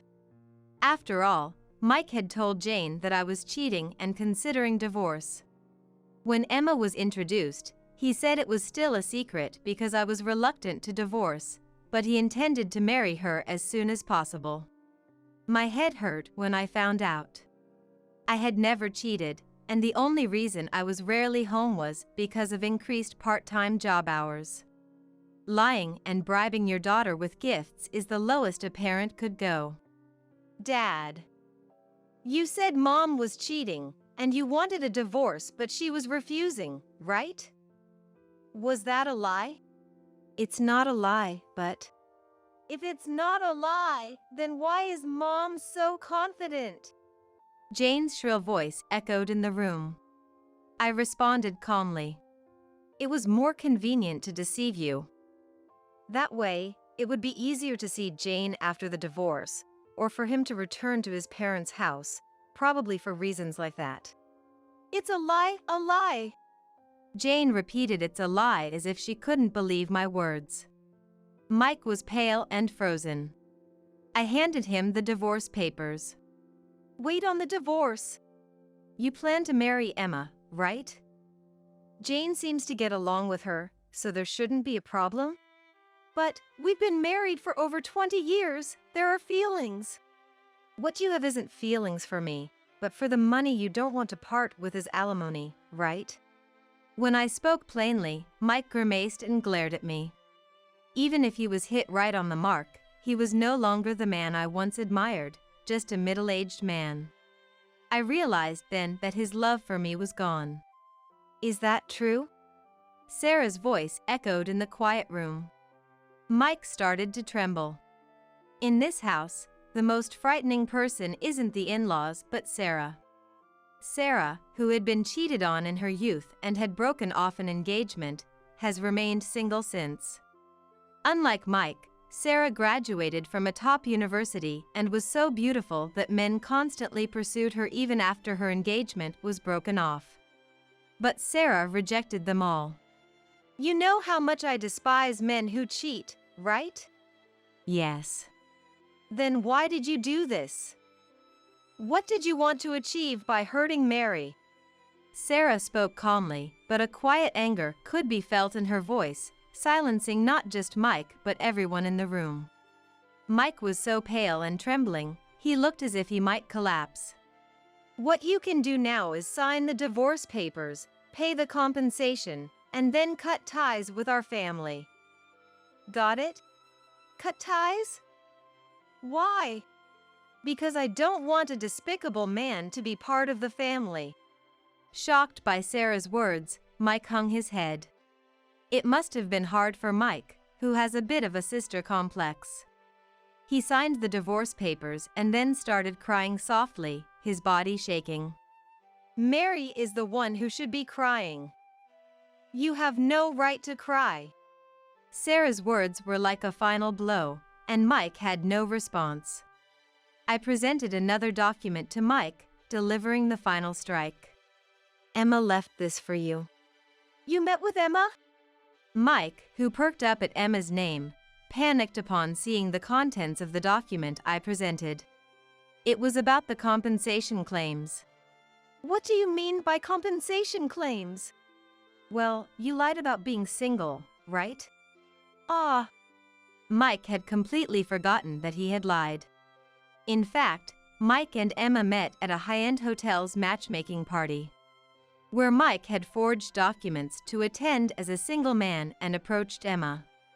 He even went as far as to say that the reason for his divorce was his ex-wife's cheating, claiming the divorce was finalized but his ex-wife wouldn't leave, causing trouble for him and his daughter, but she was just doing housekeeping now, so he was dealing with it as hiring a housekeeper.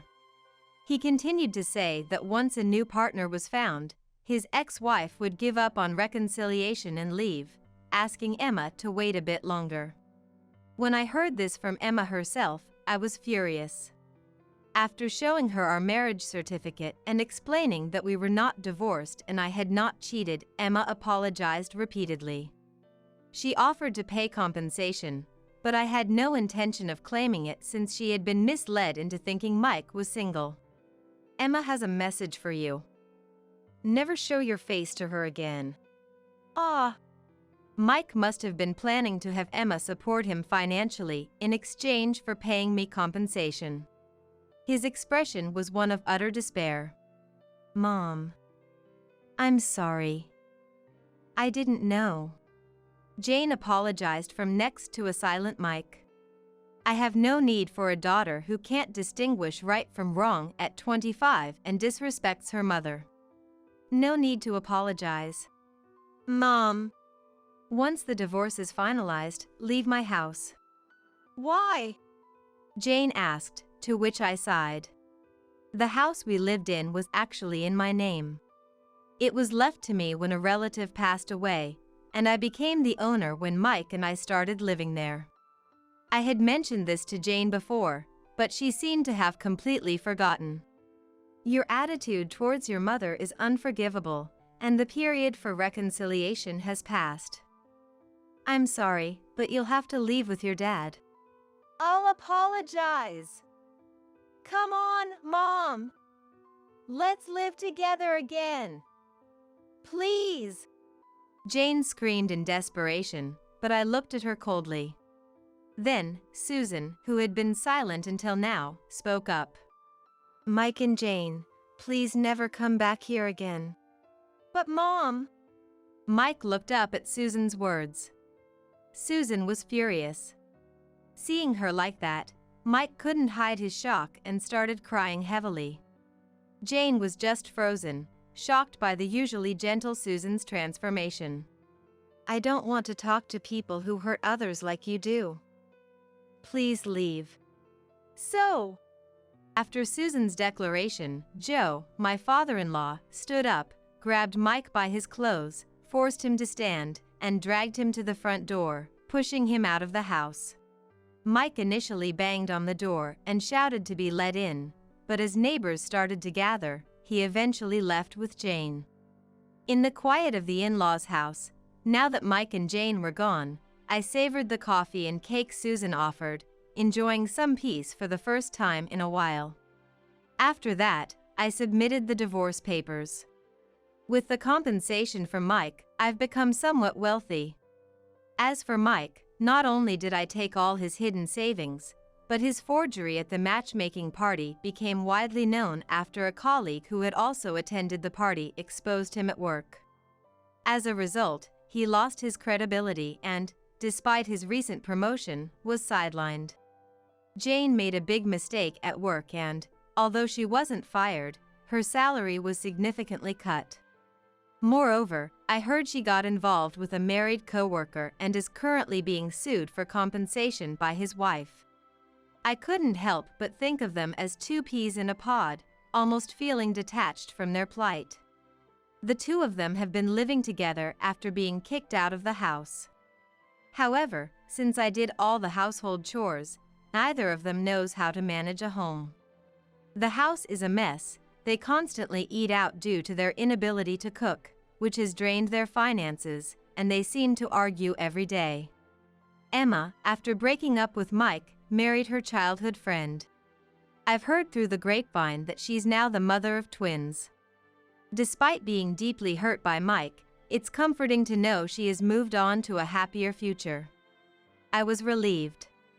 I was worried that my relationship with my in-laws and Sarah would end because of Mike's actions, but we're still close. Sarah says I'm her sister, and something like this won't sever our bond. I'm grateful to be part of such a kind family. And, surprisingly, Sarah has recently found a boyfriend.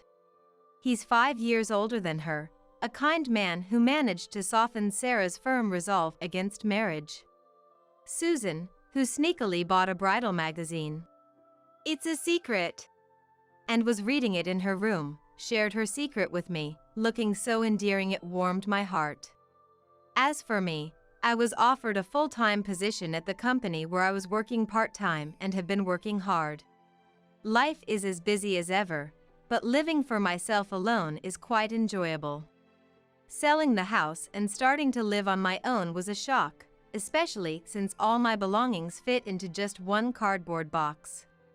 Now, I'm gradually acquiring furniture that suits my taste.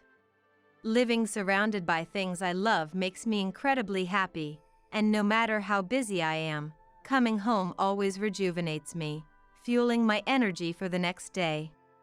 I even think to myself that I should have done this much sooner.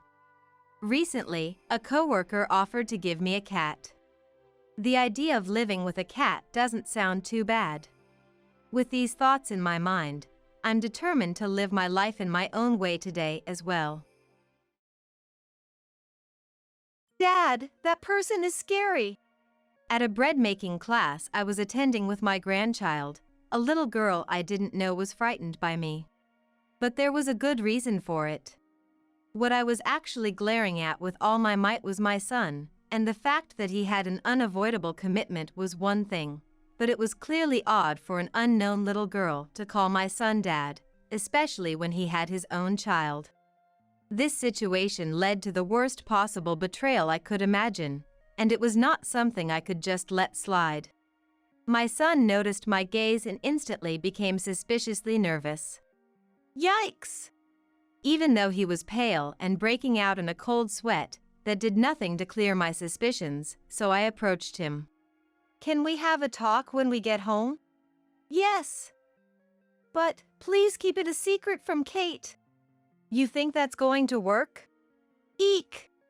Faced with my determination, my son could only shrink away. I, Jane, am 60 years old, and there's nothing I wouldn't do for my adorable 8-year-old granddaughter, Mary. I have a good relationship with my daughter-in-law Kate, and even though our connection is only by marriage, I think of her as my own daughter. It's not just because of this fact alone that I favor Kate, but she has a condition that makes it difficult for her to have children. She went through what can only be described as a grueling effort, namely fertility treatments, to give birth to Mary. I will never forget her gratitude for that. It's only natural that Kate, who had struggled so much, adored her daughter greatly. I had never heard of any discord between her and my son, Mike, and I supported them as well.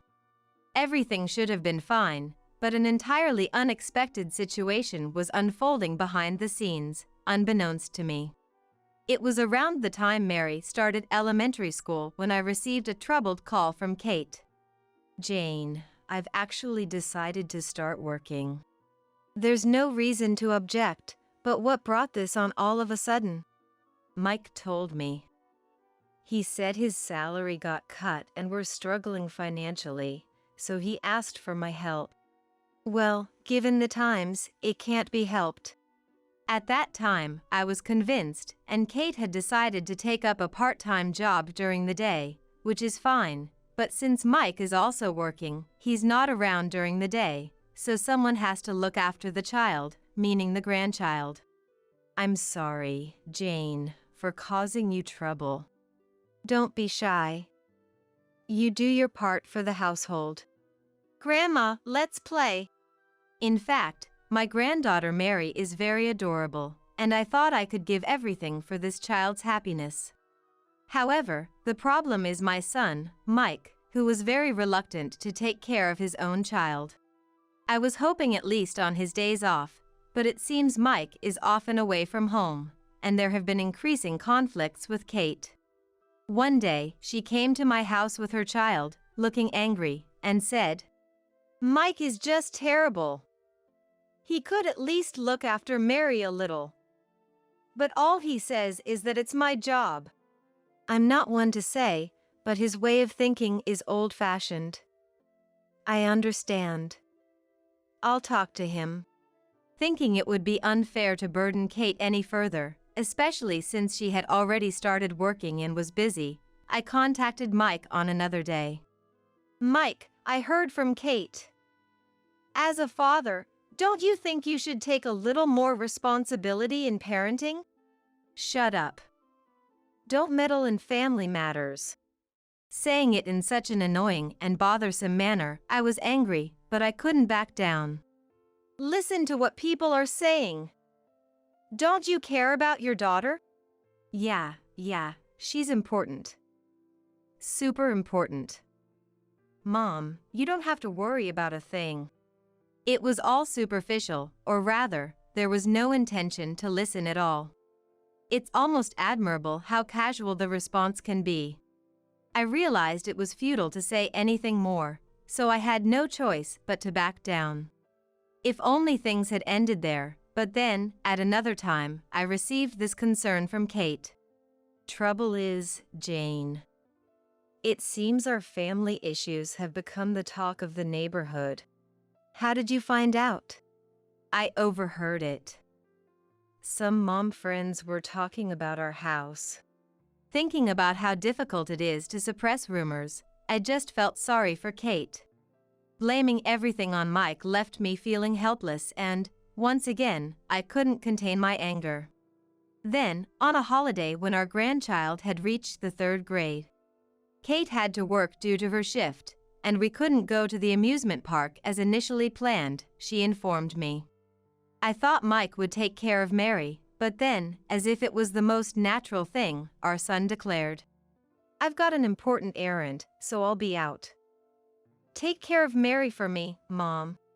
I was outraged by his irresponsibility but decided to take care of my granddaughter that day. While pondering how to spend the day with my granddaughter, I found out from a flyer in the newspaper that a neighboring town was holding a bread-making workshop as part of a community festival. Mary loves bread and has been saying since she was little that she wants to be a baker.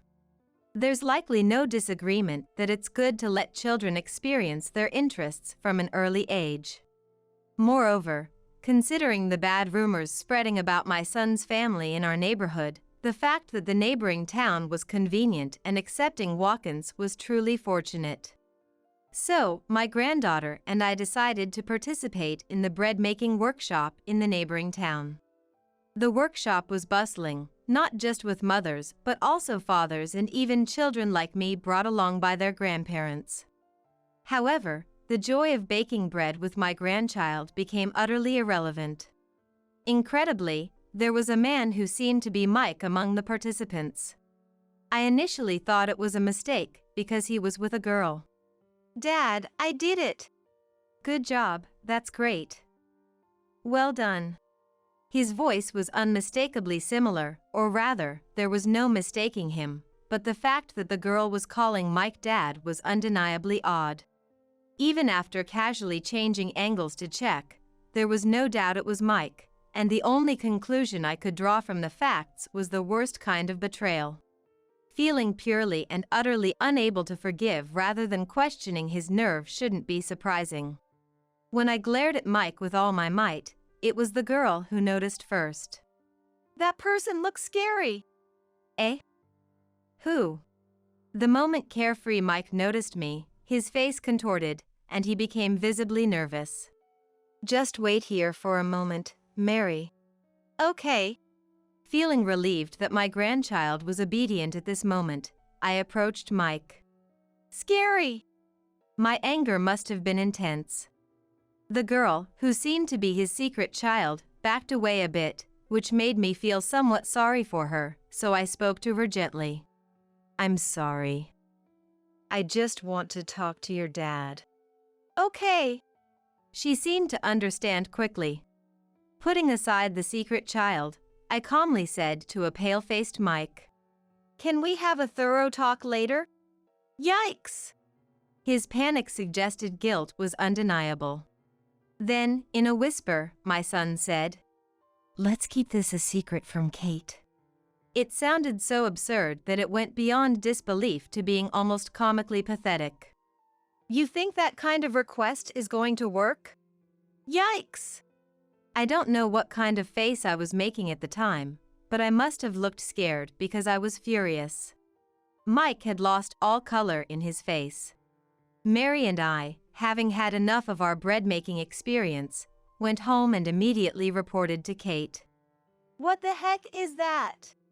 I could painfully understand Kate's astonishment over the phone, and it seemed there was no shaking the fact that Mike was to blame, no matter how you looked at it. Just wait a sec, Jane. I'll wrap up work and have Mary looked after by a mom friend. Is Mike coming? I'll call him now. I'll make sure he comes, no matter what. After ending the call with Kate, I summoned Mike. Come here right now. Don't think you have the right to refuse. Understood. I'll head over immediately. Perhaps because my words were filled with anger, it was clear even over the phone that Mike had turned pale. Soon after, Kate arrived, and since Mary was already with a mom friend, the biggest issue of not wanting to expose our granddaughter to a family crisis was gone. Then, Mike arrived, already sweating profusely and even his lips trembling. Mike, can you explain what that was all about? It was just a coincidence.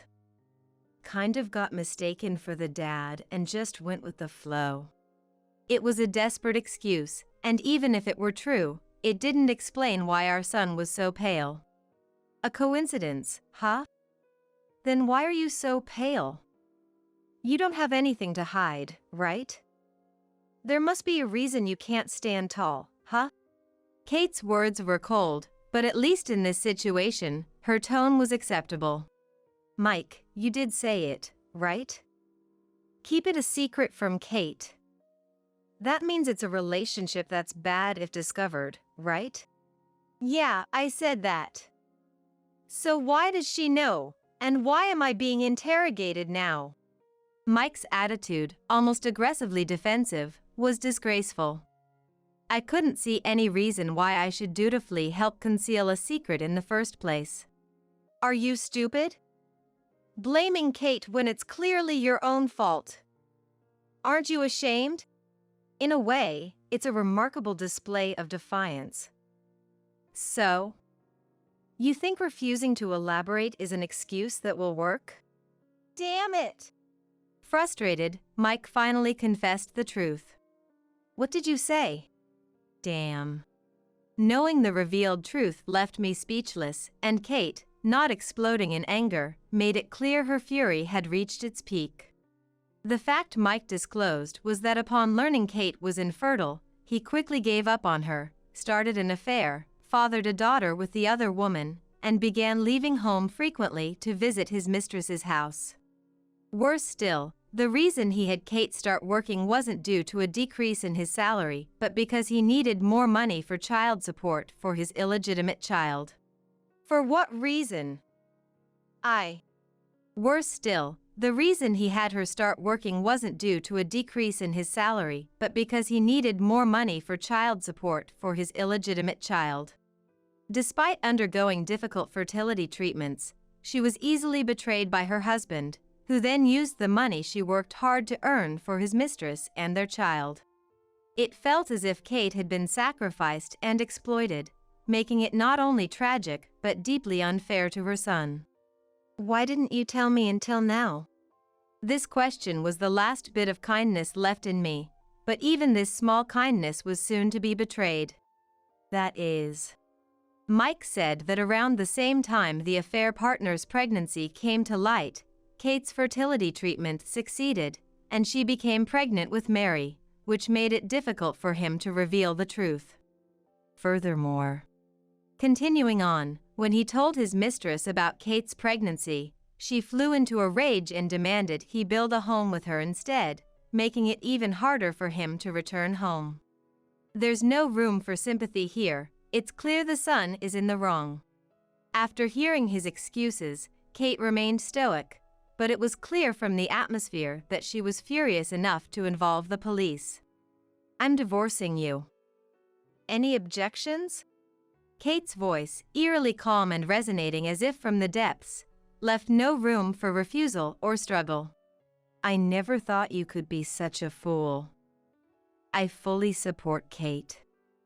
Of course, you and your mistress will be paying compensation, right? What? Why? I'm appalled. Mike, do you even understand what you've done? Even a legal novice like me can see this. The emotional distress alone warrants compensation. Naturally, I'll have custody of Mary. I'm ashamed to call someone like you my son. Consider this a disownment. I firmly resolved never to support Mike with a single cent again. So, you think the mistress is more important even she's forcing you? Fine, remarry her if you think so. Yeah, I will. It was clear Mike was acting recklessly, but there was no sympathy to be had. Yet, the situation took an unexpected turn.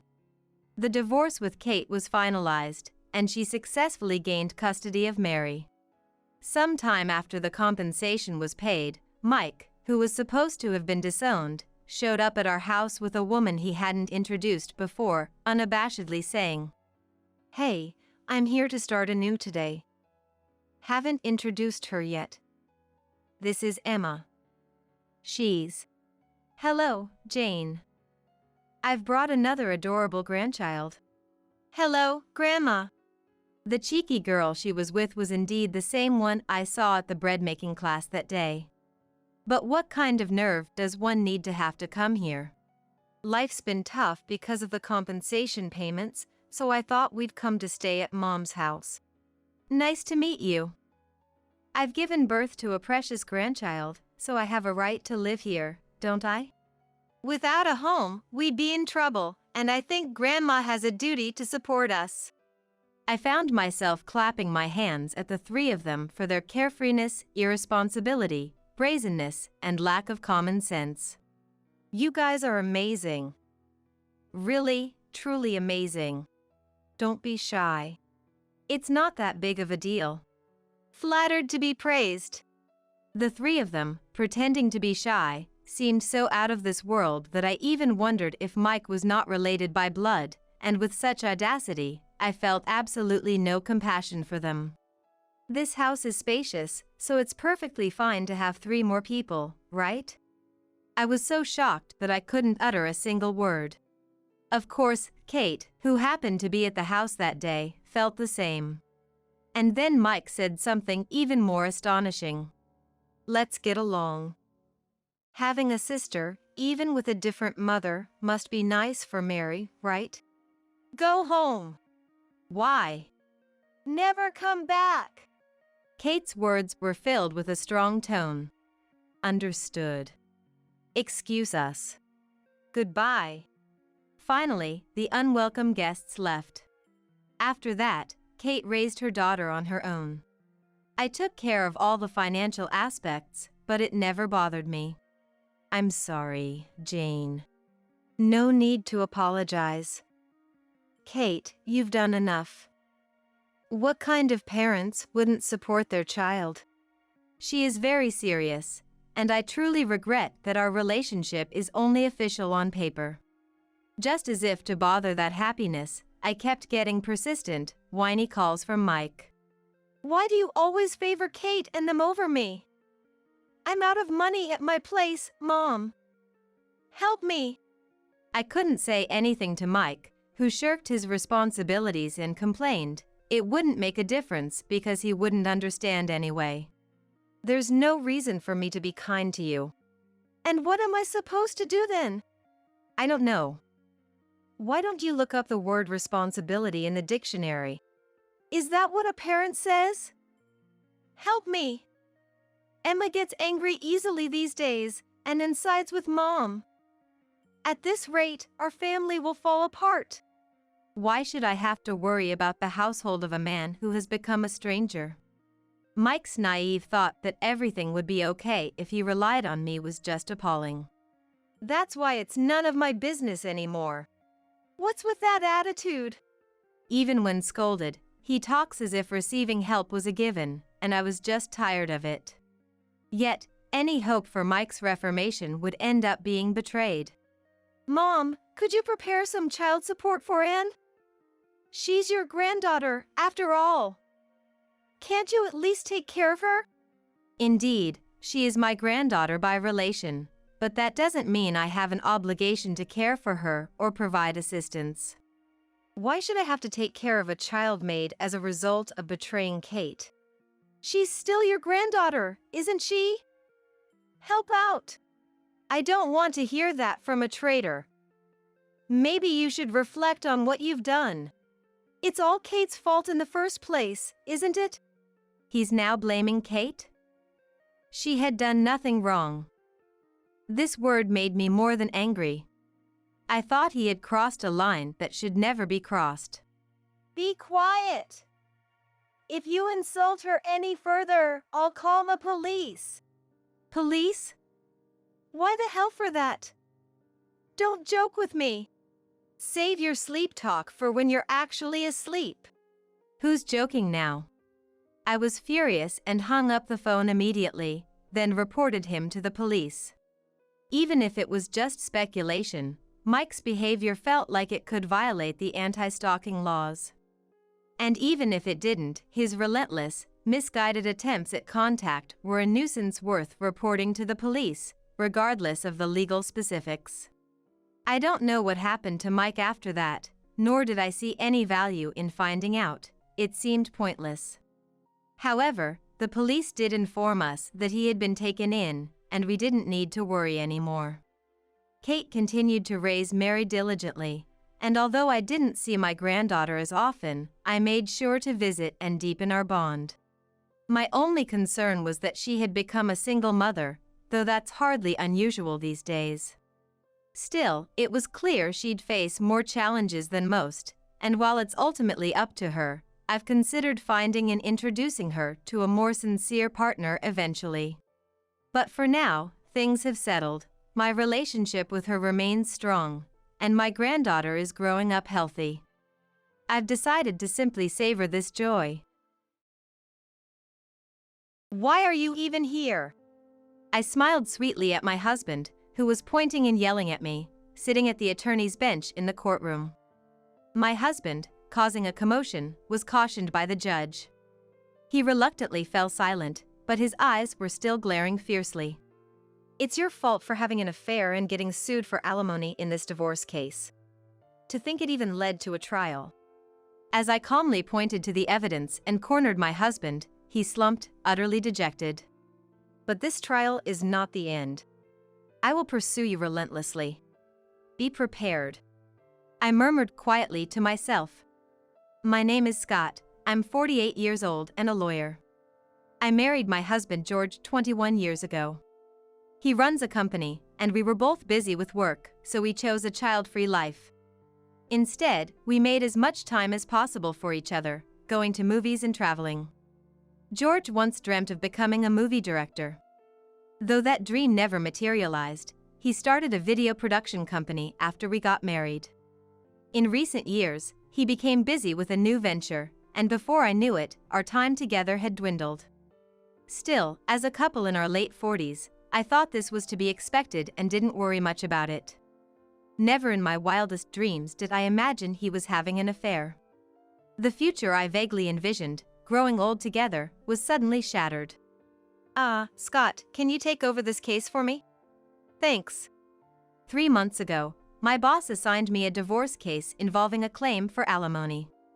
Our law firm handles many divorce cases, so it wasn't an unusual assignment.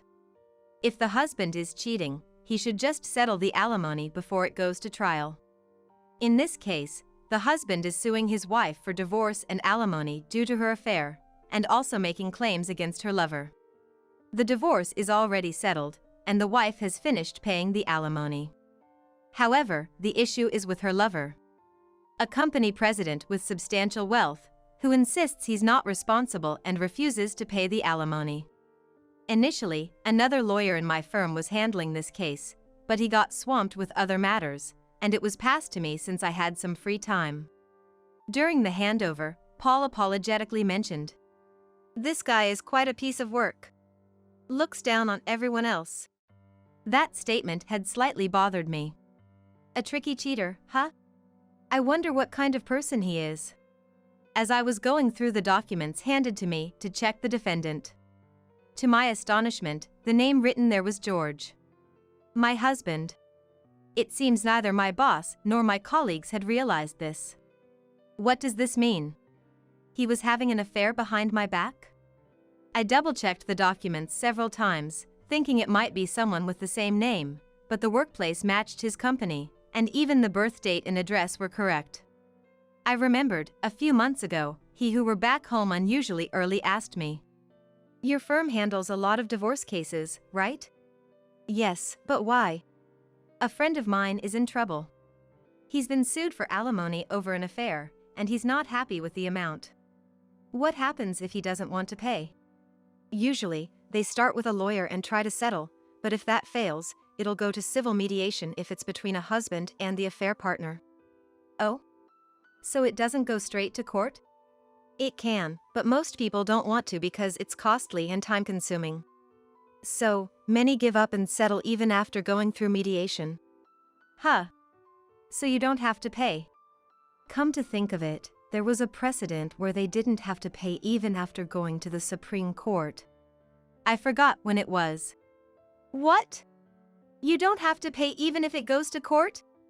At that moment, his peculiar delight made me feel uneasy. But if someone's breaking up a family, they should make amends, I think. Who's this friend? You wouldn't know him, Scott. No matter how much I asked, he refused to disclose the friend's name. Was that conversation actually about himself? Unbelievable. I was so happy that night, thinking we could finally have dinner together after a long time. It seemed he only wanted information that would benefit him. According to the documents, the affair between my husband and the other woman started 5 years ago when she was hired as an accountant at his company. That was about the time he started saying he was busy with a new business, leading to more overtime and business trips. So that was it. But I also didn't notice the changes in my husband as my workload increased with more cases to handle. The affair came to light 6 months ago when the other woman's husband found out. The discussion between the woman, her husband, and the distribution of property, and the amount of alimony in the divorce case caused some friction, but it was quickly resolved through mediation by a colleague lawyer and didn't go to court. However, around the same time, the husband filed a claim for alimony against George, the affair partner. "I don't want to pay." He refused. He dodged the issue during mediation as well, refusing to acknowledge any responsibility for the alimony.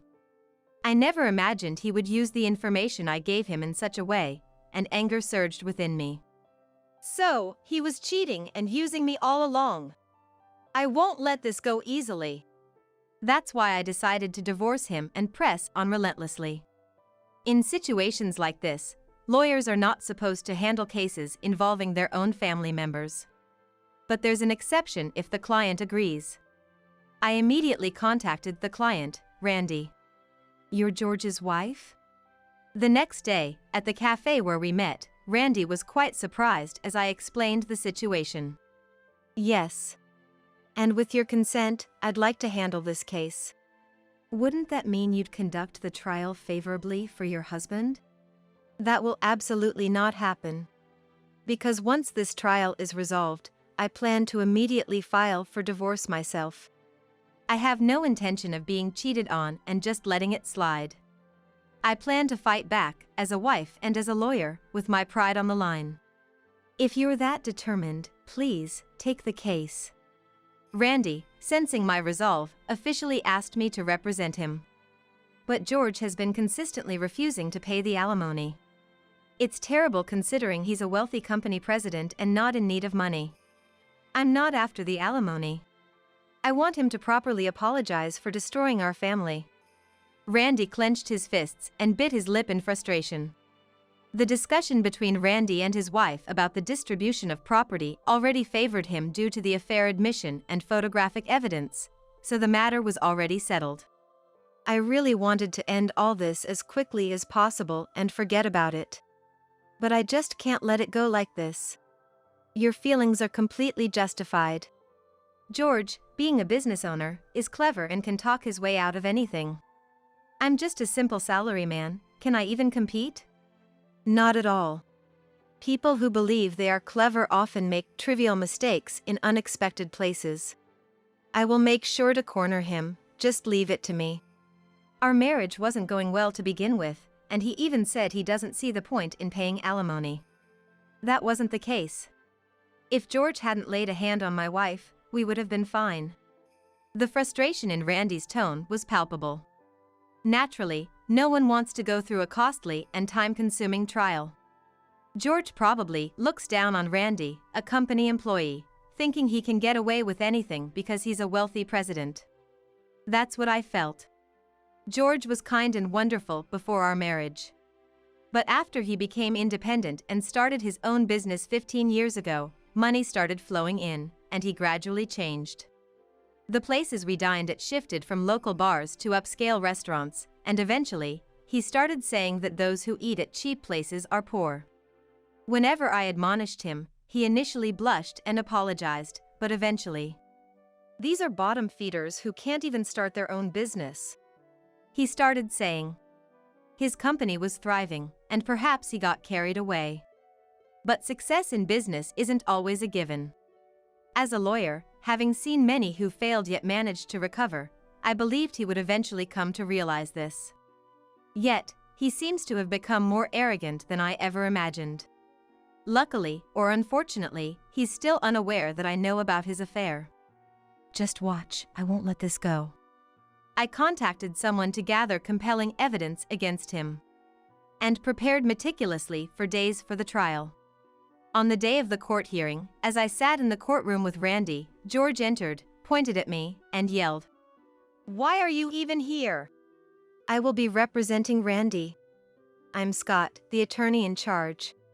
Your lawyer has been informed about the change of representation." George glanced at his lawyer in disbelief, who nodded in confirmation. "You probably outsourced everything to the company's legal advisor, not bothering to check who the new attorney was." "That's ridiculous. I don't accept you being in charge." "I have the client's consent. Your consent, as the defendant, is not needed in this case." "I don't care. Change the lawyer." He, causing a commotion, was quieted by the judge but kept glaring at me. "It's your fault for having an affair and getting sued for alimony. To think it even led to a trial." Throughout the trial, "I shouldn't have to pay alimony for the affair," he persistently claimed, "It's not my fault we got divorced." insisting on just that one point. He probably researched Supreme Court precedents based on my information. But he misunderstood them. "There's a Supreme Court decision saying you don't have to pay, so I don't see why I should." Indeed, a previous case did dismiss a claim for alimony due to mental distress caused by an affair. See. He sat back, smug and confident. "Are you aware of the rest of that precedent? While it's true that alimony for mental distress was not granted, claims for alimony due to the affair itself are valid." "What?"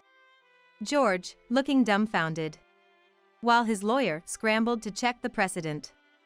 No company lawyer, however proficient in corporate law, can match a divorce specialist. And so, the trial concluded with him ordered to pay $30,000 in alimony for the affair. It's a court decision, so non-payment now risks liens or enforcement actions. Realizing he couldn't escape, his shoulders slumped in defeat. "But this isn't the end. I will continue to pursue this thoroughly. Be prepared." From that day on, he never returned home. I expected as much. So, the next day, I sent a petition for our divorce trial to his company, along with certain documents. "Please, no more trials. I'll pay the alimony for the divorce as you demand." A few days later, summoned by my husband, I went to his company's meeting room with a colleague lawyer. As soon as he saw me, he apologized to me. "Oh. So you'll also properly handle the distribution of property, as I suggest." That's investigations revealed my husband's personal assets exceeded $5 million. This was because he cleverly funneled company money into his pocket and, unbeknownst to me, had made me a company officer, drawing a monthly salary of $8,000. The assets you built after marriage are jointly owned, right? Splitting them would make me a millionaire. And I was an officer. I had no idea. That's a tax-saving measure every company practices. Maybe, but isn't it strange that I, the concerned party, was unaware? Is that all just for tax savings? There are quite some suspicious money movements. Maybe this lawyer here and the accountant lady knew about it? The lawyer beside him averted his gaze upon meeting my eyes. You realize such actions could strip you of your lawyer's license, right? I've already reported this to the Bar Association. His lawyer turned pale and trembled, aware of the gravity of his actions. Of course, you're prepared for the company to collapse due to these illegalities, right? I just had an affair. I apologize to you, and I've long split up with that woman. Why does the company have to go down too? Because I am a lawyer. I can't overlook the wrongdoings I've found. How? And how did you get the company's internal documents?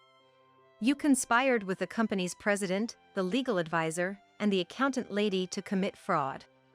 But there are still people in the company who can't tolerate such corruption. The person I had contacted before was the company's vice president. He had supported George and built up the company from the start, but could no longer bear his changing nature. So, when I reached out and explained the situation, he readily cooperated. The vice president wept, hoping you'd return to your original, pure intentions. He did what? And yet, you found the vice president, who cautioned you, bothersome, and threatened to fire him. That's because he nagged me over using some company money. You too. Just because you're a lawyer, you act all high and mighty.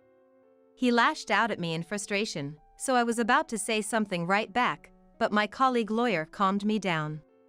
Then, the colleague presented him with divorce papers and a settlement document. If you sign these divorce papers and the agreement now, we can avoid a trial. So, you'll forgive everything? Yes, I'll forgive the affair. Fine.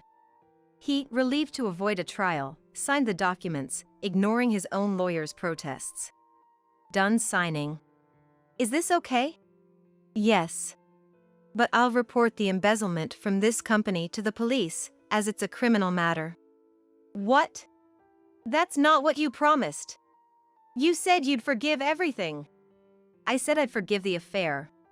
How many times do I have to say it? As a lawyer, there's no way I'd overlook a cover-up. He seemed to want to retort, but he was at a loss for words. The upcoming trial will be tough. Need a lawyer? Oh, but I've already been asked to represent the vice president. Then, I guess I'll see you in court next time. I declared this to him and his lawyer, then left the conference room with my colleague. Serve you right. I'll make sure the next trial is just as thorough, so look forward to it. My colleague gave a wry smile as I silently celebrated with a small fist pump. That's what he gets for underestimating a lawyer wife. I beamed a wide smile at my colleague. Thus, George and I divorced. We went through the distribution of property, but most of it was deemed not personal assets as it was illegally manipulated company funds. Subsequently, George and his lawyer were sued by the vice president for embezzlement and arrested. They are currently in trial, detained in jail due to the severity of the crime and risk of destroying evidence. It looks like they won't see daylight for a while. Even if they were released, the huge debt they'll face is evident. As for me, I didn't become a millionaire from the distribution of property from George, nor did I want to. Money earned rightfully by one's effort is sufficient. Moreover, my fulfillment as a lawyer comes from being able to help many people. I intend to continue dedicating myself to others, upholding the spirit of freedom and justice, equality and fairness. Sucking up to your grandkid is creepy. Pensioners like you should only show up at weddings or funerals. It happened on my adorable grandson's 4th birthday. My son's wife, in other words, My daughter-in-law said so disdainfully and nonchalantly. I just planned a dinner party to celebrate my only grandchild's birthday. Amidst that, my daughter-in-law, who has always disliked me, finally showed her true colors in front of her son. If that's what she wants, I'll gladly cut ties. Are you sure? Don't come back regretting it later. I said with a smile, revealing a certain truth to her. I am Harper, 65 years old. Recently, my husband passed away. He just turned 75 last month. He had been suffering from a chronic illness and was given a limited time to live a few years ago. Despite that, he stayed by my side for 2 years longer than the doctors predicted. I am sad that my beloved husband is no longer with me, but I am truly grateful for his efforts until the end. Thankfully, I inherited several properties from my father, so I had rental income. Even when my husband couldn't work due to his illness, we could live comfortably because of that income. Besides, even after his death, there's another reason I can live normally. That is the existence of our 2 sons. We have the eldest son Andrew, and the younger Robert. Both are married, and Andrew has a 4-year-old son, David. The fact that my sons live relatively close eases my loneliness. With my husband's funeral over, life is slowly returning to normal. One day, Andrew and his wife Madison came to visit my house. This house is also Andrew's childhood home, but he rarely visits, so I asked him what was up. What's going on?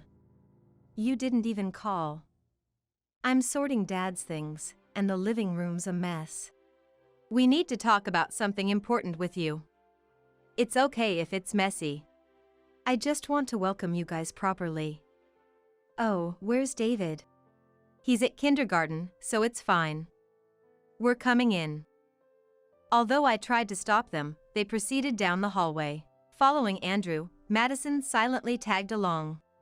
I followed them to the living room. They were already deeply seated on the sofa, with Madison fiddling with her mobile phone, legs crossed. I wonder what this talk is about. Madison seems as grumpy as ever today. I hope it's nothing too serious. I've never had a good impression of Madison since the beginning of their marriage. She's beautiful and has a great figure, but completely lacks charm. Even my husband had a troubled look when she came to greet us for their wedding. Our relationship has been far from good. I was worried for reasons like those. I was surprised when Andrew broke the silence. Mom, I want to be clear about this. Why don't you live with us? Live together? I was taken aback by his unexpected proposal. Sensing something from my expression, he hastily explained. I know, it's shocking to hear all of a sudden. But I've been worried, Mom. Ever since Dad died, I thought you might be lonely. Well, I'd be lying if I said I wasn't lonely. Right? You're getting older, and living with us would be safer. You'd feel more secure with us around, right? That's true, but you guys have your own life, right? Interrupting me, he said with a broad smile. It's okay, no worries. He then took my hand and continued happily. Mom, Madison agrees with moving in together. Madison does? Actually, it was Madison who first suggested we live together. Really? Madison suggested living together? Given her attitude so far, it seemed like she didn't like me at all. Or maybe she's just not good at expressing herself? Various questions crossed my mind, but I was genuinely curious about her feelings. I turned to her and asked tentatively, Madison. Andrew said so, but is it true that you suggested we live together? It's true. I thought you might be lonely on your own. Is that so? Thank you. We thought living together would make David happy too. Don't read too much into it, okay? Though her tone was brisk, it didn't seem malicious. From the way the conversation was going, it appeared true that she suggested living together. Afterward, they kept persuading me. We're worried, so we'd like to move in with you as soon as possible. I was surprised by the sudden proposal, but since they insisted, I agreed to live together. We continued our conversation as they led, and finally decided to start living together the following week. Once the moving day was decided, they left briskly. Alone in the room, I resumed sorting my husband's belongings. While looking at family trip photos from years ago, I got lost in thought. I decided on the spot to live together, but was it really the right choice? Madison said that, but adding 3 people suddenly to this house, where it was just my husband and me. But living together with Andrew's family, that's a happy thing, right? I tried to convince myself that my choice wasn't wrong, though it felt almost forced. Despite my anxieties, I decided to shift my mindset toward living together. A week later, the day of their move was busy from the morning. The movers arrived while I was eating lunch, as they hadn't informed me of the time. In a rush to help with the moving, Andrew and the others were nowhere to be seen. In the end, I had to direct the movers on my own. Several hours later, they finally arrived. I wish you had told me if you were going to be late. I told Andrew, but Madison retorted before he could. Excuse me, but unlike you, we're busy, you know? You're always home and has time to spare, so be a little flexible. But there was so much stuff. It was really hard to direct the movers alone. We're offering to live with you, and you complain about this? Harper, you don't realize how lucky you are. I didn't mean. Whatever, we're tired, so please get dinner ready. Saying that, she lay on the living room sofa and started playing games. Her drastic change from her usual quiet demeanor left me stunned. Confused, I approached Andrew and asked in a low voice. Andrew, Madison suggested living together, right? Because she was worried about me being alone. Yeah, that's right. That's why we moved in early. But what she just said. You heard it too, right? It doesn't sound like she's worried about me. Just let it go. Mom, don't do anything unnecessary. Just listen to what Madison says and do what you want. Andrew. He wouldn't even make eye contact. At that moment, I began to feel uneasy. 2 weeks after we started living together, my fears soon became a reality. My conversations with Andrew, who had said he was worried, were minimal. Madison had quit her part-time job, which she had held until the move. Becoming a housewife didn't mean she helped with housework. She just lazed around the house every day, not even touching the laundry. From grocery shopping to cooking, to cleaning every room, everything was left to me. Even if I asked Andrew, he wouldn't say anything to her, perhaps afraid of being disliked. So, I decided to speak up to her directly. Madison, I hate to ask, but could you at least take care of your own things and help out with the housework? What? Harper, are you ordering me around? It's not an order. It's just that the current situation is too much for me. I don't care. Aren't you grateful that we're living with you? Just so you know, Harper, you are lucky. You should be aware of that. She dismissed my words mockingly, not taking them seriously. At a loss for words, she added one more thing. Oh, by the way, David's birthday is coming up, so please book a nice restaurant. No casual eateries or anything like that. Madison, you just want to use me for your convenience. What are you talking about? It's for David. You should be happy to celebrate your grandson's birthday, right? But still. Anyway, please do it. If you don't make a reservation, I'll tell David it's his grandmother's fault. How could you? With those threatening words, she laughed with a sarcastic smile. And she left the living room, looking down on me. What's going on? Wanting to live together because they're worried, that was a lie. She just wants to use me. Using David as a threat is unbelievable. A rebellious spirit grew within me against her. But thinking of David, I couldn't put my feelings first. Reluctantly, I decided to book a certain restaurant for my dear grandson. The restaurant was one of the properties I had inherited from my father. When I signed the contract, I was made the nominal owner at the suggestion of the restaurant. I called the restaurant and explained the situation, and they agreed to open a private room. I just want to have a wonderful time with everyone for my grandson's birthday. With that thought, I buried my complex feelings towards Madison deep in my heart. A month later, David's birthday arrived. Andrew, Madison, David, and I went to the reserved restaurant. We were shown to a private room and handed menus. Seeing the prices listed, Andrew and Madison exchanged surprised looks. Apparently, since they had never been to such a place, they started to complain quietly. It's too expensive. This price is ridiculous. Indeed, that restaurant was on the pricey side but offers quality to match. However, it was not just for adults. They also had delicious dishes that children could enjoy. I was sure David will be delighted. Thinking so, I had reserved a birthday cake over the phone. I smiled at David, who was fidgeting excitedly. "David, today is your birthday, so you can order whatever you like." Really, Grandma? Can I? "Of course. They have your favorite hamburgers and gratin. Pick whatever you like."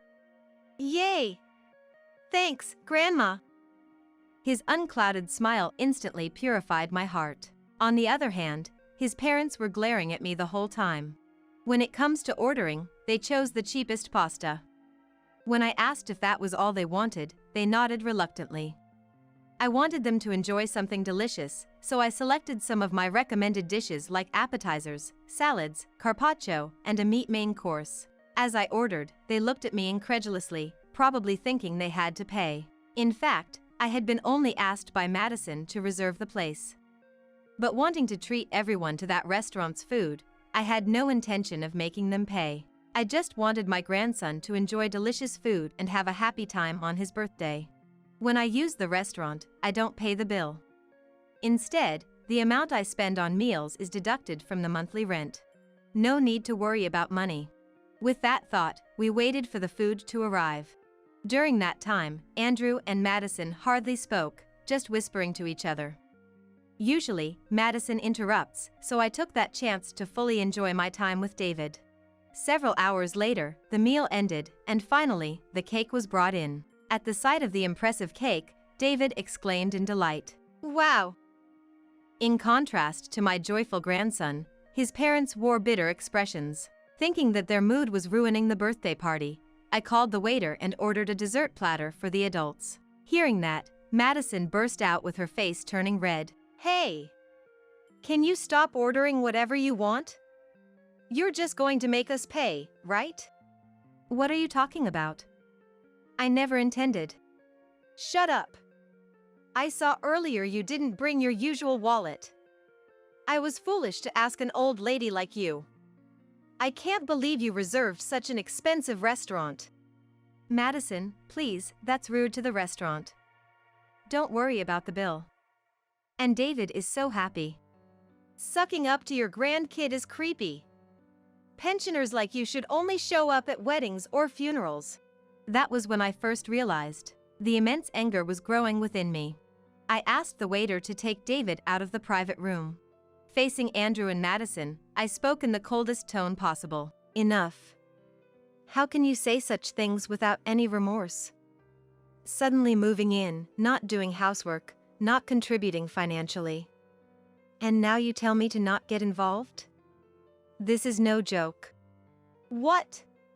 It's because you reserve this place. Ordering expensive items. You're just trying to get back at us, right? This is my restaurant, you know? What? This is one of the properties I inherited from my father. I became the owner just in name when I signed the contract. The chef was grateful to him. As I explained, Andrew's face turned pale. By the time I finished, he was in shock. Meanwhile, realizing she wouldn't have to pay, Madison spoke up loudly. "Oh, so we don't have to pay? Because it's your treat." "Yes, it is.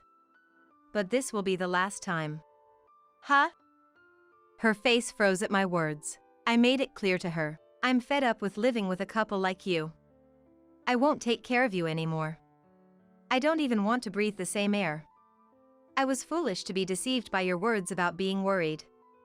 Don't ever involve me in your lives again. Wait, Harper, what are you talking about? I'm grateful you gave birth to David. But this is my limit. I won't have anything to do with you guys, even at weddings or funerals. Don't contact me, no matter what. You guys are no longer my son or daughter. The two of them teared up. I quickly gathered my things, breathing heavily. As I was leaving, David asked with looking puzzled. "Grandma, are you leaving?" I'm sorry, David. We might not meet again, but take care. Really? I don't want to not see you. Thank you. Grandma will always pray for your happiness. While I saw him look sad, I stroked his head and left the restaurant. I didn't look back, afraid my resolve would waver. Later, I called my younger son Robert and explained everything. He was furious with Andrew and advised me to end the cohabitation immediately. Upon arriving home, I packed the essentials and headed to Robert's house. They offered to let me stay until I found a new place. A few days later, I decided to sell the family home. It was sad to let go of the house full of memories with my husband, but I didn't want to leave Andrew's family free rein anymore. The house was quickly sold, and they were soon to be evicted. Without me bearing the living expenses, their life changed drastically. Although they managed to move into another place, apparently, they constantly fought over money. Robert received requests for help but blocked Andrew's number, knowing the situation. The only regret I had was David, but it was a fitting outcome for them. As for me, I'm enjoying a peaceful life in my new house. Robert's family visits me regularly, so I don't feel lonely. I plan to enjoy my independent life while I'm still physically able.